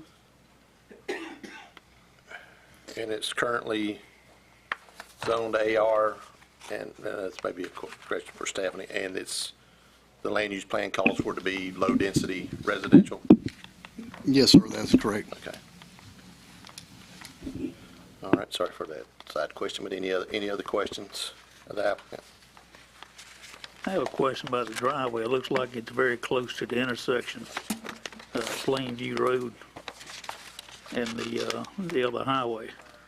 If you're gonna be pulling buildings out there as many as 40 feet long, is that gonna create some traffic hazards? We'll have to get DOT, we're gonna have to apply for a driveway permit because of the change in use. Is that not correct? Yes. That is correct. I also had a question about how many buildings be on this site, and I see it says it's limited to 20 buildings, and you indicated that you don't necessarily agree with Good that. average, it might be a little more, might be a little less, but to say 20 at all times is kind of, Well, if it says 20 here, that's what it's got to be. okay. No more than 20. That's, you need to be positive about that before we take any action. 30, Well, I'm not sure, I mean, we've got 3 acres that we could potentially use. On average, at most sites, I mean, we've got anywhere from 20 to, 50 sheds. So, but it varies. I mean, we might go 2 or 3 months and we only have 15, 20 sheds. It's all based on the manufacturers. And then once they start building them, and they're right here in Mount Airy, when they bring them to us, we could have, upwards of, 50 sheds. And with that amount of room, we could potentially do more. But all I'm, really trying to utilize is the front area, against the road where people see it. And then when they pull in, there's plenty of room for them. But 20 is really kind of, if I put 20 sheds on there, it's going to look like a great big field all around them. I really, to use a little more would be great if I could. That number came from somewhere. Unless Bryson, you have some insights on that. To my knowledge, I believe it was in email threads regarding the 20 units. But once again, it's purview of the board. That's the beauty about this process, conditional zoning, is to allow this body to, if you want to call it a negotiator, negotiate certain standards or conditions. But once again, your criteria are, is it in the public interest, and is it consistent with plans and policies, adopted plans and policies? Same area code. And if I may, There's a residence here and one here. majority of the sheds are the smaller 10 by 10s, 10 by 15, 10 by 16s. So when you really look at that footprint, for me to have 20 of those out there, it really doesn't pull a lot of room by the time we set them side by side, and there's only 3 foot in between them. The bigger sheds, the 12 by 40s, I might have one of those. That is the largest that we can do. On average, our sheds are 20 to 28 foot is our largest, but it's mostly the 10s and 12s, 16s that we have the majority. So it's all small sheds for the most part. We just wanted to be honest that it comes in 20, but I've seen more. I've seen less. Yeah. So I'm trying to negotiate a nice little edge here. All right. And I will just say, I think y'all may have been having a side conversation, but I think Mr. Newton again pointed out that it's, needs to be in the public interest and consistent with our land use plans and policies. So just keep that is the ultimate. My biggest concern is where this area is. There is a lot of growth headed that way, and I feel like if there was going to be something commercial that came to that area, it would need to be something that was more to the benefit of the public. For instance, one of the things that we just spoke about, and it is a very, in my opinion, overly populated area as far as traffic on a 2-lane road that's adjoining another 2-lane road that is growing in a lot of residential neighborhoods. And no offense, but the good news with you being on a popular highway is that you get visibility. The bad news is a lot of people are looking at storage buildings going down the road versus paying attention to where they're driving on a 2-lane road that's already very dangerous. And so, Already overburdened. yeah, that's just one of my biggest concerns, is seeing where it was at on the intersection on a major highway. It just doesn't make sense to me.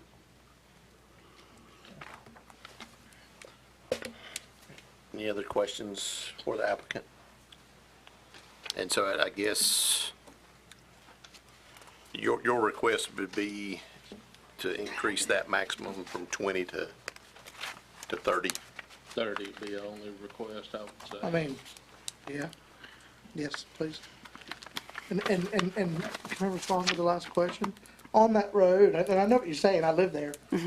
That stretch is pretty wide open as far as being in the center between McGee's, between Anger, and it is a straight section, no curves, because I've thought about the same thing too. And where they would turn off to even turn in wouldn't hinder, I don't think, the traffic that's already going, because they're turning off onto the road that everyone's turning to go towards Coates and everywhere. And once they make that turn, that traffic has died down to turn in to our driveway, which is obviously going to be big enough that they can pull in quick if we can get in and out with our truck and trailer. So I agree with what you're saying. I do think, though, we are past where there's a bunch of other stuff going, so by the time they see us, they're not completely looking out of the way. I guess being in the center of the wide open field area compared to being next to several other places that might keep the attention pulled away from the road. Well, and I'm also thinking about the the trucks coming out at that turn as well. And like I said, I had a property listed right beside it, and just putting the sign out, the amount of traffic that just about knocked me over that was going there and turning in, and seeing how it stopped everybody just from one car trying to turn in, just down from this crossroads. And so with that being said, we sell on average about 5 sheds a week. So we're talking about moving 5 sheds a week. So it's not an all-day everything. We're not in and out of the driveway. It's only when a shed sells that we actually move one, and then the random time when we bring one in after we sell. So compared to like a store where people are coming in all day, we might go to that lot once a day. We might not even go to that lot that day if we didn't sell anything or have anything to be done. So as far as the traffic coming to what we're doing, it's not a very high volume traffic that we're going to pull to that section either. As far as that. Well, again, I guess that's part of my argument. Then why does it have to be right there on the main road? I would love to see it, because I know there's business across the street. There's, a berry farm, for lack of a better word. You pull down a driveway, you stop and do what you need to do. You get off the highway instead of, having all these buildings just sitting on the highway. I feel like No, they're going to be off the building. There's a buffer. Right. There's a pretty good buffer, too. Yeah, I mean, with that. 70 feet. Yeah. Off of 210, so that's a requirement with the county. It's not like they're right on the highway. They'll be set back in the field, and then they'll be turning off the highway to get on another road to turn into the driveway. But when you say 70 feet, you mean 70 feet off center line? No, right away. Right away.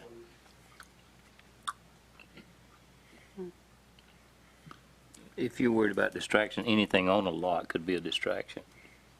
Not necessarily just because of these buildings. I just feel like most of these storage yards we see are off of, there's one going down Highway 70 where you have plenty of room to pull off, to pull into this lot. Trucks have plenty of room to pull in and out of, 4-lane highways versus a 2-lane highway at an intersection already in a very congested area.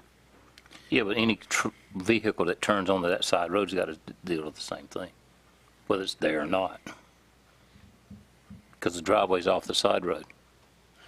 But I would say when condition 9 is they've got a secured driveway permit from the DOT, so that may not be the final, because I agree it's a pretty quick turn right back into there. So, but that should address, it could be further down by the time they get through to get it away from 210.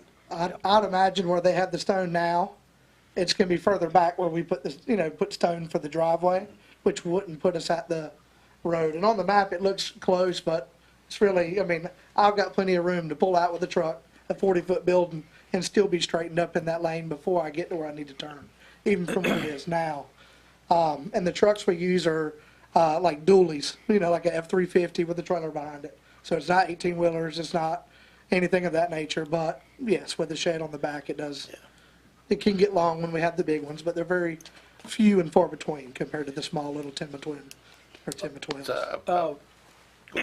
Commissioner Smith. I just want to go on what April said. When we zone this, when you say I only do one a day or something like that, we can't consider that. We're zoning it. You could do 10 a day. So to say that you're only doing one a day, that's not what we're zoning. We're zoning for multiple things. So I just would say to the board, you can't rely on what's happening today. You're agreeing to this zoning to the maximum. And if it's not good for the maximum, then you need to think about that. Yeah, I was just going to say that, I know we have the site plan, but I go back to the 2 questions. Is it in the public interest? Maybe, maybe not. Is it consistent with our land use plan? No, it is not. So that's, we can talk about driveway distances, but those are 2 things. And the issue I have is it's not consistent with our land. In fact, it's something that's going to be in a low density residential area. So well, it appears to be a residence right adjacent to it, and no one across Plainview Road. Now, those are family members that own the land, if I remember right. It is. So. Not the one across Plainview. This is Mr. Ronnie? He didn't own that. But his family does. It just sold. The one that we're renting? The what? No, the one. Oh, gotcha. Sorry. I was No, gonna say, you're good, Mr. you're good. Riley, I was like, I'm pretty sure that's who I was talking to. Jancy Cahoon. Not the one I'm talking about. Okay. So anyway, so let's try to get this back on track. So we've got the 11 conditions. Their request is to go from 20 to 30 buildings. And again, we're stuck with a dilemma. Are we putting the cart before the horse by modifying conditions? I'm not sure we're leaning towards approval or not, but We don't have any say-so, I'm assuming, in where the driveway goes, correct? That would just be a That's DOT DOT. determination. We couldn't make that a condition. Okay. so again, we're in kind of a pickle here. We've got, it says 20, they want 30. We can go to 30 and then decide whether we do it or not, but I don't know why we would, if we're not going to approve it, why we'd negotiate to something different, say. I think that's a reasonable statement. My questions about the residences, not so much who owned them, is the fact that we're putting what may be an incompatible use with low-density residential in this location, and that's part of what the land use plan has acknowledged. For the purpose of, when we went to the planning board, their thing was, it's a need in that area. There's not that way they could sell to the residents of that area. It's not necessarily stuff going to and being assembled there. There hadn't any locals argued against it or spoke up against it. The neighbors.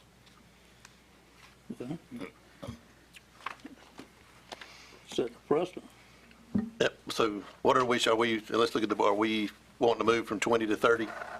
We're going to figure out if we're going to move that first, then we'll move on. I do not. Stay at 20? It doesn't bother me 20. either way.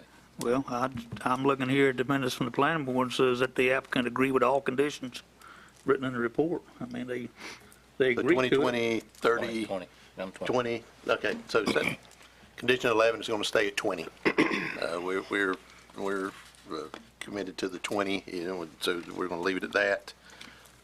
So I know that's not what y'all want to agree to, but I will ask the question anyway, that those are the 11 conditions.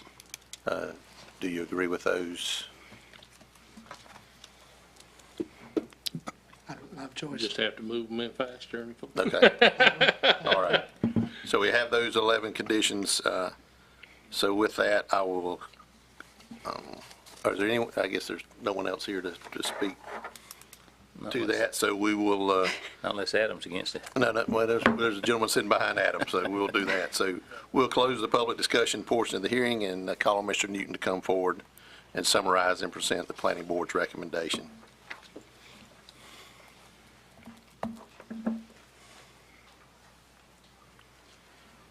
Sir, as it relates to case 24-17, property located at 4033 Plainview Church Road and conditional zoning request at hand, planning board does recommend approval and offers for your consideration the consistency statement in your packet. And again, staff's recommendation and the reason for their recommendation. Yes, it is denial, and not only concerns about the consistency with the land use plan, we are concerned about the just lack of display, really lack of detail in terms of how the buildings were going to be displayed, and the question about where the location of the drive is actually going to be. Okay. And of course, that won't be determined. That's not determined by us. It will be determined at a later date. We understand that. All right. Any further questions of Mr. Newton before I close the hearing? All right. Thank you, Mr. Newton. I will now close the hearing and turn it over to the board for discussion and/or a motion. Anything but silence. I would just like to say, we are not in the business of, turning down anybody who's trying to be, an entrepreneur or anything like that. However, I just feel like this is one of those instances where it's not in line with our comprehensive land use plan. It's not something that's necessarily truly benefiting the public on a large scale, and I'm just really concerned about this intersection and the amount of traffic already there. So Yeah, you'll make that. I would like to make that in the form of a motion that I move to adopt a statement of consistency resolution that the use is not in the public interest, and further that the use is not consistent with the comprehensive land use plan. Second. All right, we have a motion and a second. Any other discussion? I would oppose the motion because on a display lot, you're not really changing anything, you're not building anything. And if the public doesn't accept it, it'll go away. I mean, the public would determine if it's in its best interest. They'll go buy them, they'll need them. And if they don't, then it'll solve itself. Well, I would just say we have two parts of that. One is what you said, and when I talked about public interest, I could go either way, but clearly it is not in alignment with our. well, I believe that the land use plan was developed with the public interest in mind and looking to the future. And the future of growth in this area is going to suggest it's not going to be a compatible use, and it's not going to be compatible with the traffic volume that I think it's already on 210, because I travel that road frequently. I see what's out there. So what may be worked today is not necessarily going to be something that's going to be in the public interest a year from now. All right, any other comment? All right, we have a motion and a second for denial. All those in favor of that motion, please say aye. Aye. Any opposed, nay? Nay. Nay. All right, motion carries 5-2. All right. We have one more. I will open the conditional zoning district hearing for case 2418.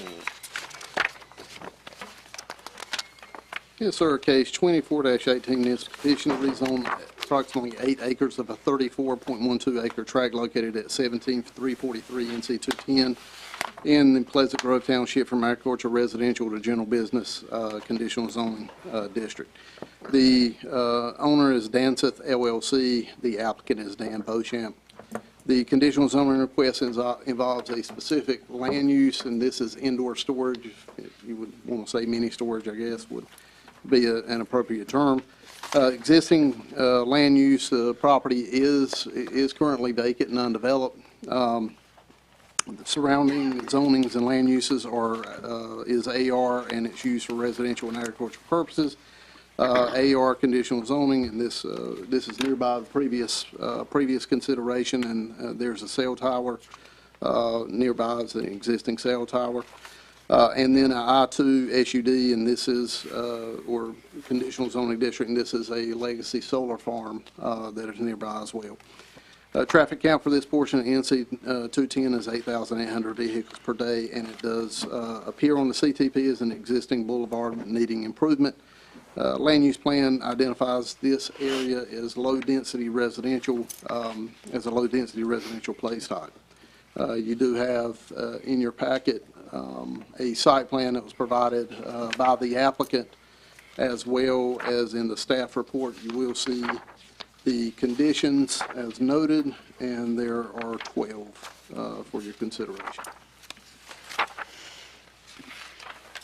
All right, any questions for Mr. Newton?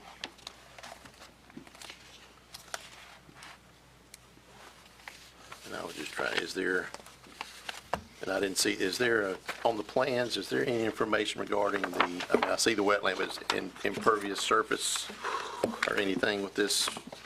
I do not believe that's included on the plans. Okay. All right, any other questions for Mr. Newton? Do we have a site plan? Yes. Yes, it shows the wetlands, and then it shows, The big one. so it looks like the plans is to develop the front portion that's bounded by the wetlands on the west and the south. Is that correct? Yes, sir. Okay. That's correct. We don't, sorry. Bryson, we don't know yet what's going to be required from DOT with regard to turning lane or anything like that, I'm assuming. We do not, no. What the It's ingress gonna would look be- like. Yeah, it's going to be, that'll be determined at the time of the driveway permit application. And of course, the trip generation. Trip generation generally for indoor storage or any type of mini storage is fairly low. And this would be split zone, or would they subdivide and have this piece as being the, It would be our recommendation to subdivide. okay. Is that in the conditions? It's not in the conditions, but that typically seems the norm now. Okay. I knew based on previous case, that's what they were subdividing, saying.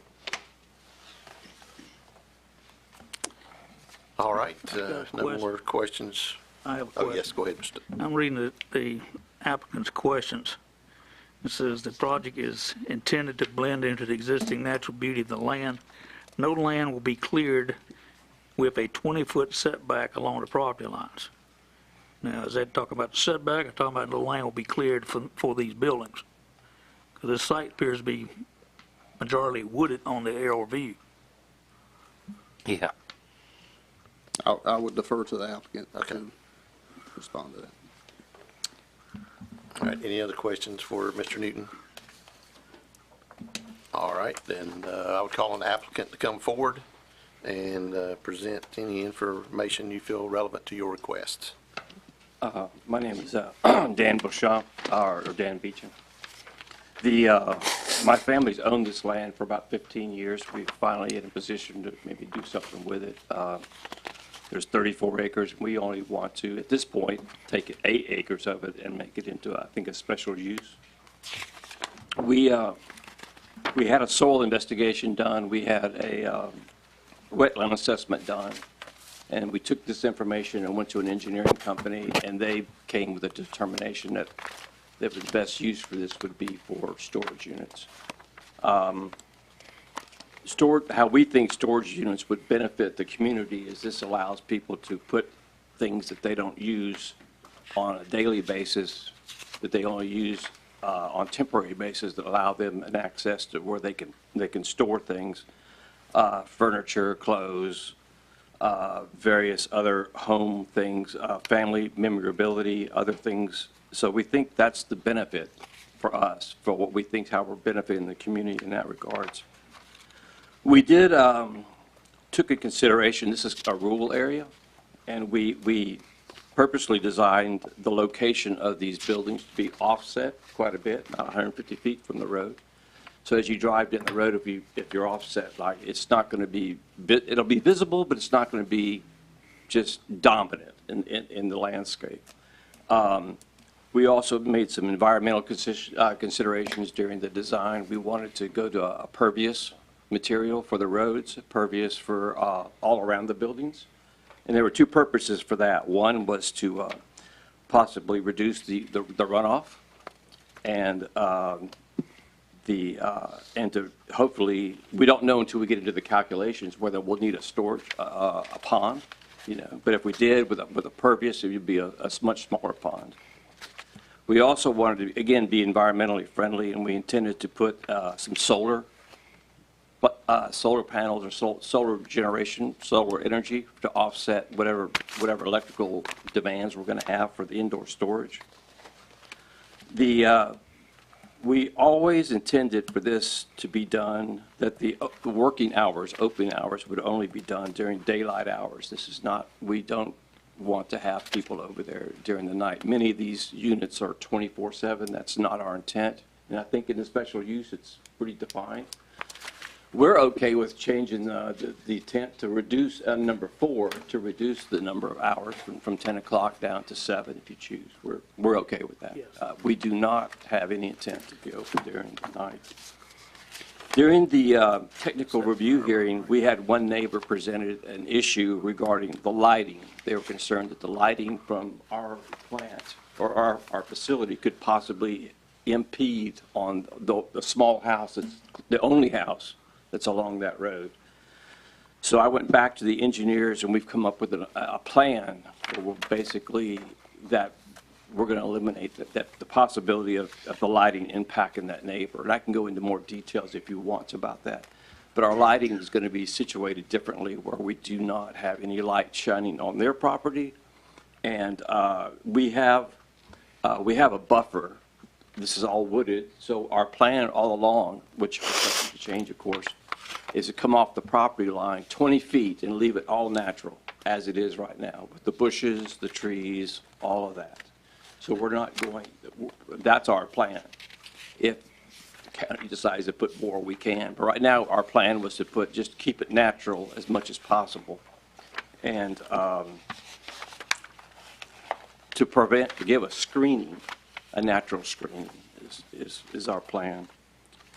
So make a long story short, in conclusion, we were hoping our goals for this was to hopefully get approval on this would be to allow the land that's currently not in use and permitted it to be productive for the community.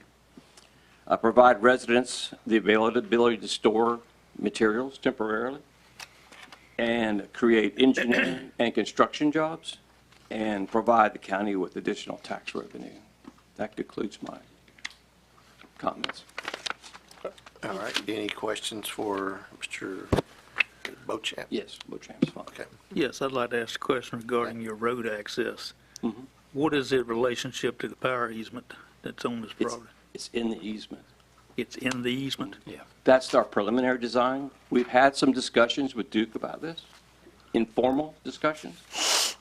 And their normal practice, or their previous practice has been, if it's pervious, you can do that. If it's impervious or pervious? Pervious. Yeah, so It's gravel. Go ahead, Commissioner Stovall, I'll wait. If we find out that that's not acceptable to them, then we're going to move the driveway to another location outside. Well, there's not much road access that you can get to. That's correct. And that's at the bottom of that hill. And there's a small rectangle of property that appears to belong to somebody else It does. that has road frontage.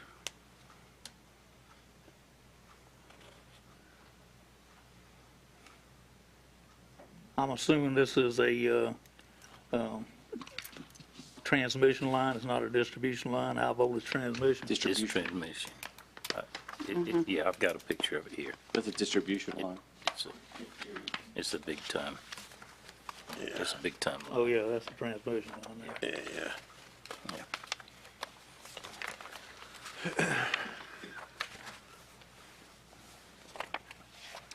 All right, can I piggyback on your question, Commissioner Stovall? So Yes. you talk about the driveway, but it looks like there is a lot of utilities in that easement. Has that been in discussion with Duke? There's no utilities in that. There's a fiber optic that runs along the road, parallel with the road, but there's no, other than the overhead lights, it's a three-phase. What is the W? There's not a legend on the, well, I guess there is here. The engineer who designed this went ahead and put the water line in. It looks to me in the same place as the driveway, right in the middle. That's, Is that not in the? that's normally where you put it. But my question was, you'd had discussion with Duke about the road. Right. And I don't know that they allow too many utilities in the ground in their easement, so that was my question. If you're showing utilities in the easement, and I just I'm checking to see if you had. We have not. Okay. But in the event that there is an issue with that, we can go outside that. We can run the pipeline over to where we need and not be in the easement. That's a good point, and we have not done that. Have you got fencing around this facility? Yes. And it's fencing that goes into this utility easement as well? It will not. It does not? Well, again, it will not. It appears in this drawing it's actually drawings bisecting the Is easement. actually incorrect. We cannot put a fence in the easement. Well, that's going to be the point I was bringing up. That's what's shown here would not be allowable That's correct. under normal circumstances. Is there anywhere that you're aware of to turn around in this main area? So somewhere, can you talk us through, like, is there going to be a gate? Like, when somebody's coming off 210, how do they access this property with a truck and trailer, assuming they have a truck and trailer to unload? They should not have a truck. I assumed that they would only have something as the size of a U-Haul, but not a truck and trailer, as in, A truck pulling a U-Haul trailer of items that they would be storing. oh, I see your point. Yeah. I'm so sorry. You're good. I couldn't picture what you were saying. It's okay. Okay. Yes. And your question again? Yes. Well, I'm trying to figure out how a truck pulling a U-Haul trailer would come off of 210 without majorly impeding traffic and essentially turn around. Well, the easement, the standard, the width of the road's 18 feet. And then the distance between the fence and the buildings is another 18 feet. Well, the fence is going to impede any traffic tries to turn around in there. I'm just trying to keep traffic off of 210. That's my biggest concern. It's Yeah. an overly populated road, just like we just talked about, and you're a mile down the road from this last project. And my biggest concerns with any type of outdoor storage facilities is the traffic that they cause when you've got, I mean, it's no different than we see at the landfills to a degree, especially on busy weekends, and I have to pass multiple ones to get to my home, so I can speak to this, that there are trucks and trailers trying to get in to unload and reload and this, that, and the other, and doing that on this hill on Highway 210, it just seems like, it just doesn't seem like a good place for it, to be honest. There's plenty of ability to, I mean, there's plenty of space here. In fact, storage units are very infrequently used. I mean, once people put stuff in storage, they don't come back very often. I mean, it's usually in there for months and years before they ever come back and take something back out. So it's actually, I think, pretty infrequent. I see on your drawing, it says proposed 20-foot steel locking gate on the roadway. That we'll have that discussion with Duke, but I'm not sure they're going to accept that. The easement's their easement. We'll have to do whatever they tell us to do. So you're not going to maintain and control the storage facility that's there? I'm sorry, ma'am? Are you going to maintain and control are you going to own the storage facility, or are you just going to? No, it's ours. It'll be family owned. Okay. Is that the question? Yeah, I was just, those are some very, in my opinion, important things. If you run a storage facility, is knowing how your consumers are going to access it. So it's concerning to me that you're not sure if there's going to be a gate on 210 or not, because. Sorry. No, you're good, because that is something that we need to know, because otherwise somebody's going to have to stop and wait for a gate to open, and then they're stopping traffic on 210. We did not, we've had some informal discussions with Duke, but my plan was until we got permission, and until we got the zoning, then we'd sit down and go into the detailed design. If they choose, this is their easement. If they say there's no gate, we're not going to put a gate there. We're not going to violate it, you know? They do have, by the way, there is a small driveway right now, and there is a gate there, and they have a key to it. In fact, they were coming by, they called last week, they were going to come back and change some of the poles. Right. And they do have a key for it right now. Whether they're going to allow us to do the same thing here, I don't know. I assume, but it's an assumption that they will, because they have it right now. Well, let me ask you the question a different way.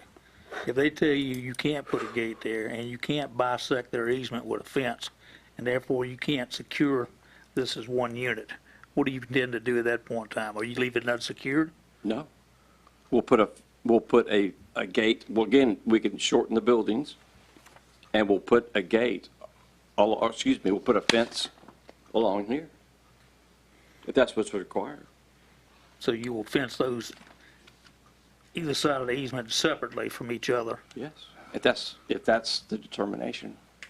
So then would that create two driveways on 210? No. If they're not using that one driveway?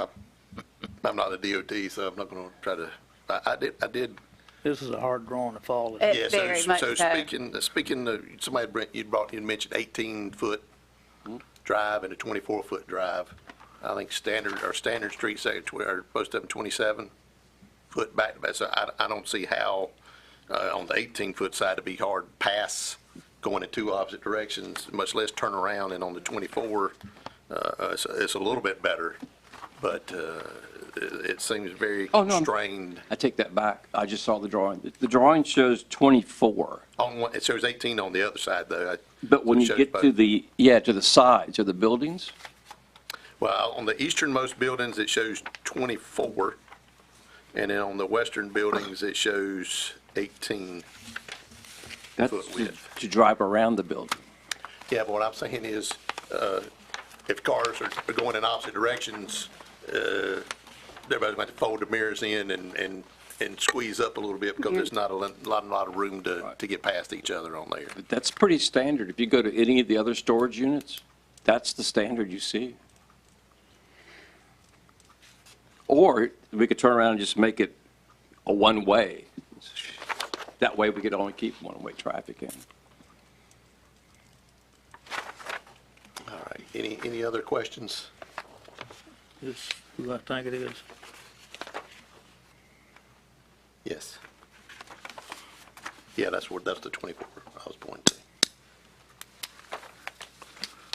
to. All right. Any other questions of the applicant? Regarding the traffic, there's hardly any development on this area. This area is very rural. You can't build anything close to Black Creek. You just can't do it. The soil won't support it. That's why we're having to put storage units here. So as you go further west, I mean, that whole entire area, it'll never be developed. And if you go to the east, there is a subdivision maybe 100 yards away, 200 yards. And then the same to the north, there's already a subdivision over there. So there's not going to be any more development over there. I mean, you just can't physically do it in terms of housing.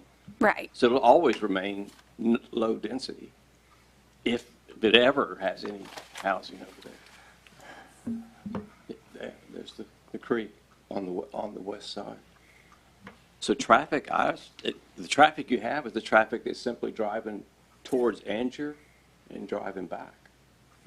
Which is a lot on that road. I forgot what the study was, but I think it was one of the lower numbers I heard today.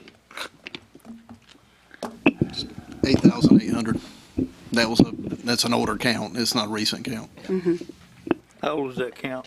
It's the same as it was 4,300 feet down the road. It's 2021 count. Okay. I told you it was almost. Do you have any other questions? All right. Any other questions? All right. Thank you. Thank you. Thank you. Don't see anyone else wishing to speak on this issue.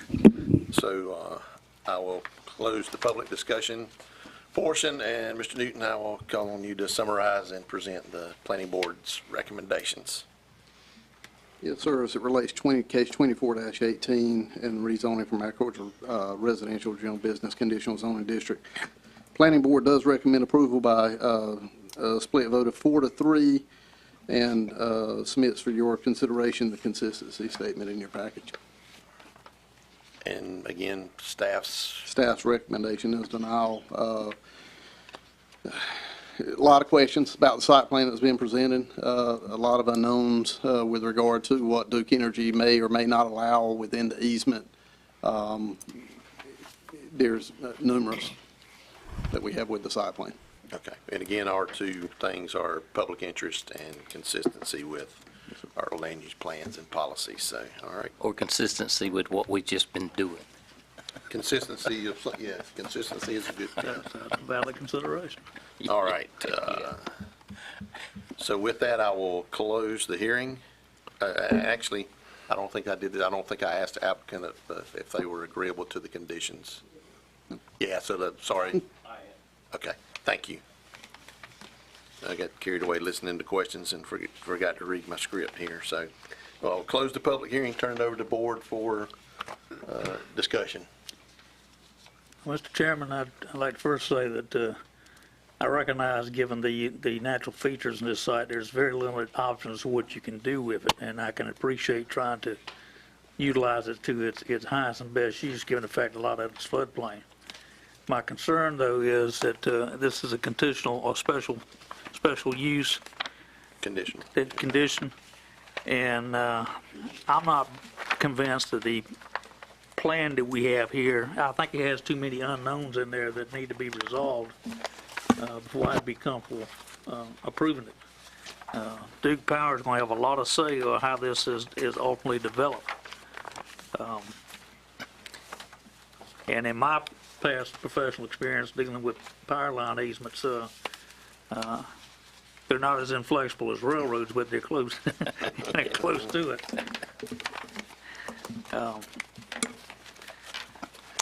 I just offer that up for consideration. I think that it's hard for me to I make. hear the motion developing somewhere in there. Motion to table. Well, I honestly can't see any difference in this and the previous action. It's virtually, except for storage on site, it's storage that you buy and move somewhere. It's the same traffic considerations, same everything. Well, then I'll say what I did before then. I Okay, don't feel like this fits with our land use plan. I feel like, there are indoor storage buildings and they are up in the commercial areas at the exit that's, 5 miles from this property. And that is where we are trying to keep things, is around the other commercial properties. Commercial nodes. Mm-hmm. And again, I don't feel like this is the type of business, with 210 being the highly traveled road that it is, and it's only going to continue to get worse because it is becoming the thoroughfare between Harnett and Johnston County, or already is. I don't feel like it's a good idea to, A, have something with so many questions on how it's going to be accessed, and B, the issues that could come because we don't have control of how it's being accessed. Again, if there is a gate right there on 210, that's a disaster for people trying to unload. And just like to echo what Mr. Smith said, like you say, some people do unload and they leave their stuff, but we can't help but the people that may be there 12 times on a Saturday for whatever reason, that is constantly keeping this road, from being accessible from being a safe thoroughfare, for lack of a better word. So for that reason, I make a motion, I move to adopt the statement of consistency resolution that the use is not in the public interest, and further that it's not consistent with the comprehensive land use plan. I second that. All right, we have a motion and a second. Any other discussion? All right, all those in favor of the motion, please say aye. Aye. Any opposed, nay? Motion carries. Thank you. Thank you. All right, let's head to manager report and comments. All right, board report and comments. This morning, we did a resolution, a green light for our veterans, but I had time to reflect today, and I think in a lot of places in this country, our veterans are treated worse than people that enter our country illegally. And I think every time we get a chance to speak out, we need to let that be. We need to honor our veterans more honorably than we do a lot of times. Commissioner Smith? Commissioner Stevens? I've spoken up tonight, but I will just say, in no way does this board want to, squash anybody's dreams of owning a business or building a business. But I think it's important that, as these come about, just because things have been done a certain way in the past, I think we're really trying hard to forge a new path forward and keeping things in line with what we plan with the comprehensive land use plan. So. All right, thank you for that. Commissioner Stovall? Mr. Chairman, we, as a board, got an invitation to attend what was called a simulation reentry session that was put on by the Department of Adult Correction, Division of Community Corrections. And I chose to go to that. It was in Selma, and it was basically what it was designed to do was to demonstrate to the public the challenges faced by offenders as they leave the correctional system. And their hopes to try to get a local resource council in this county that is focused on facilitating that process. Now, I haven't come out of the correctional system myself for 35 years, not as an inmate. As an employee, yeah, I was saying. You might want to correct that, or clarify that. But one of my primary responsibilities was to manage job training programs and apprenticeships so that these inmates would have skills, employable skills when they leave. Construction skills were a big one that we did there. If you look at recidivism, they talk about do things so inmates don't want to come back. Build them where they're tough and mean. Well, I've never met an inmate who wanted to come back to the correctional system. But the reason they come back is they can't make it on the outside because either they don't have the educational skills, the job training skills, or just basic needs to exist in society, even getting an ID. Part of that simulation was to demonstrate the process that they have to follow once they get out. And the numbers they had, they showed that on average there's 109 inmates released back into this county each year. That's a fairly substantial number of those that have been incarcerated for several years. And quite frankly, society has left them behind. Technology has left them behind. They don't have a driver's license. They don't have necessarily a place to live. They have to have a job to survive. And, trying to do that on your own when you don't have any resources or any support network with family is next to impossible. That's why these people come back to the correctional system. It's a whole lot more economical to the taxpayers if they can be successful once they leave and be productive citizens than it is to go back into the correctional system, which is a very expensive proposition. But I thought it was a very good presentation. Their desire, like I said, they want to engage community and county government leadership and trying to get a local resource council up and running in Johnston County. Surrounding counties have them. He said that is a definite need here, so I just wanted to pass that on to this group. I think we'll be hearing more from these folks in the future. Our DSS department was well represented there. Our new director of that, I had an opportunity to sit down and talk to her for a few minutes. So, they're an integral part of that equation. All right, thank you. Commissioner Godwin. I've got an announcement, a public service announcement, if you will. I didn't get this until after our meeting this morning. I would like to have made this announcement with a lot of people here, but every month on the second Wednesday morning, the Veteran Service Office sponsors a rally point, we call it. It's just a gathering, a fellowship, coffee, and a breakfast biscuit at the Smithfield American Legion Post 132 on Pitchy Street in Smithfield. Very informal session. But this month, it's a special presentation. It's on 9/11, next Wednesday. Yeah. And it's in honor of our veterans and first responders. You're invited to attend the Veterans Rally Point for breakfast and a program. It's a different time. It's in 8 till 11.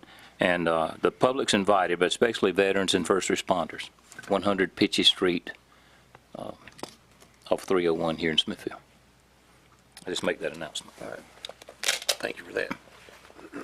Vice Chairman Harris. Just briefly, Mr. Chairman, I will expand on Commissioner Stovall's discussion about the inmates. I serve on the Health and Human Services and the Public Safety Steering Committees for the North Carolina Association of County Commissioners, and both of those have identified that the incarcerated individuals, the suicide rate is dramatically higher in those individuals when they come out, and that's a priority for the Association of Board of Commissioners to try to reach alternatives, and there have been some programs created around the state that they are studying now to look at that and do that, and it also ties in very closely to our mental health initiatives that we've been working on here with the county, with DSS and the health department. So I applaud you for going that. I was not aware of it. I would try to have gone as well, but it was a very interesting. Appreciate you sharing that. Simulation, and if you failed it, they had like a dozen different stations you had to go to in terms of community things you had to do to get back into society. And if you failed at any one of those, then they had officers there to come around and arrest you and put you in the holding jail for the. Oh, wow. Maybe I'm glad I didn't go. Yeah. Thank you, Mr. Chair. All right, and I have no comments or reports, so I'll entertain a motion to adjourn. Move with adjourn, Mr. Chairman. Second. All right, all those in favor say aye. Aye. Aye. We are adjourned. Thank you.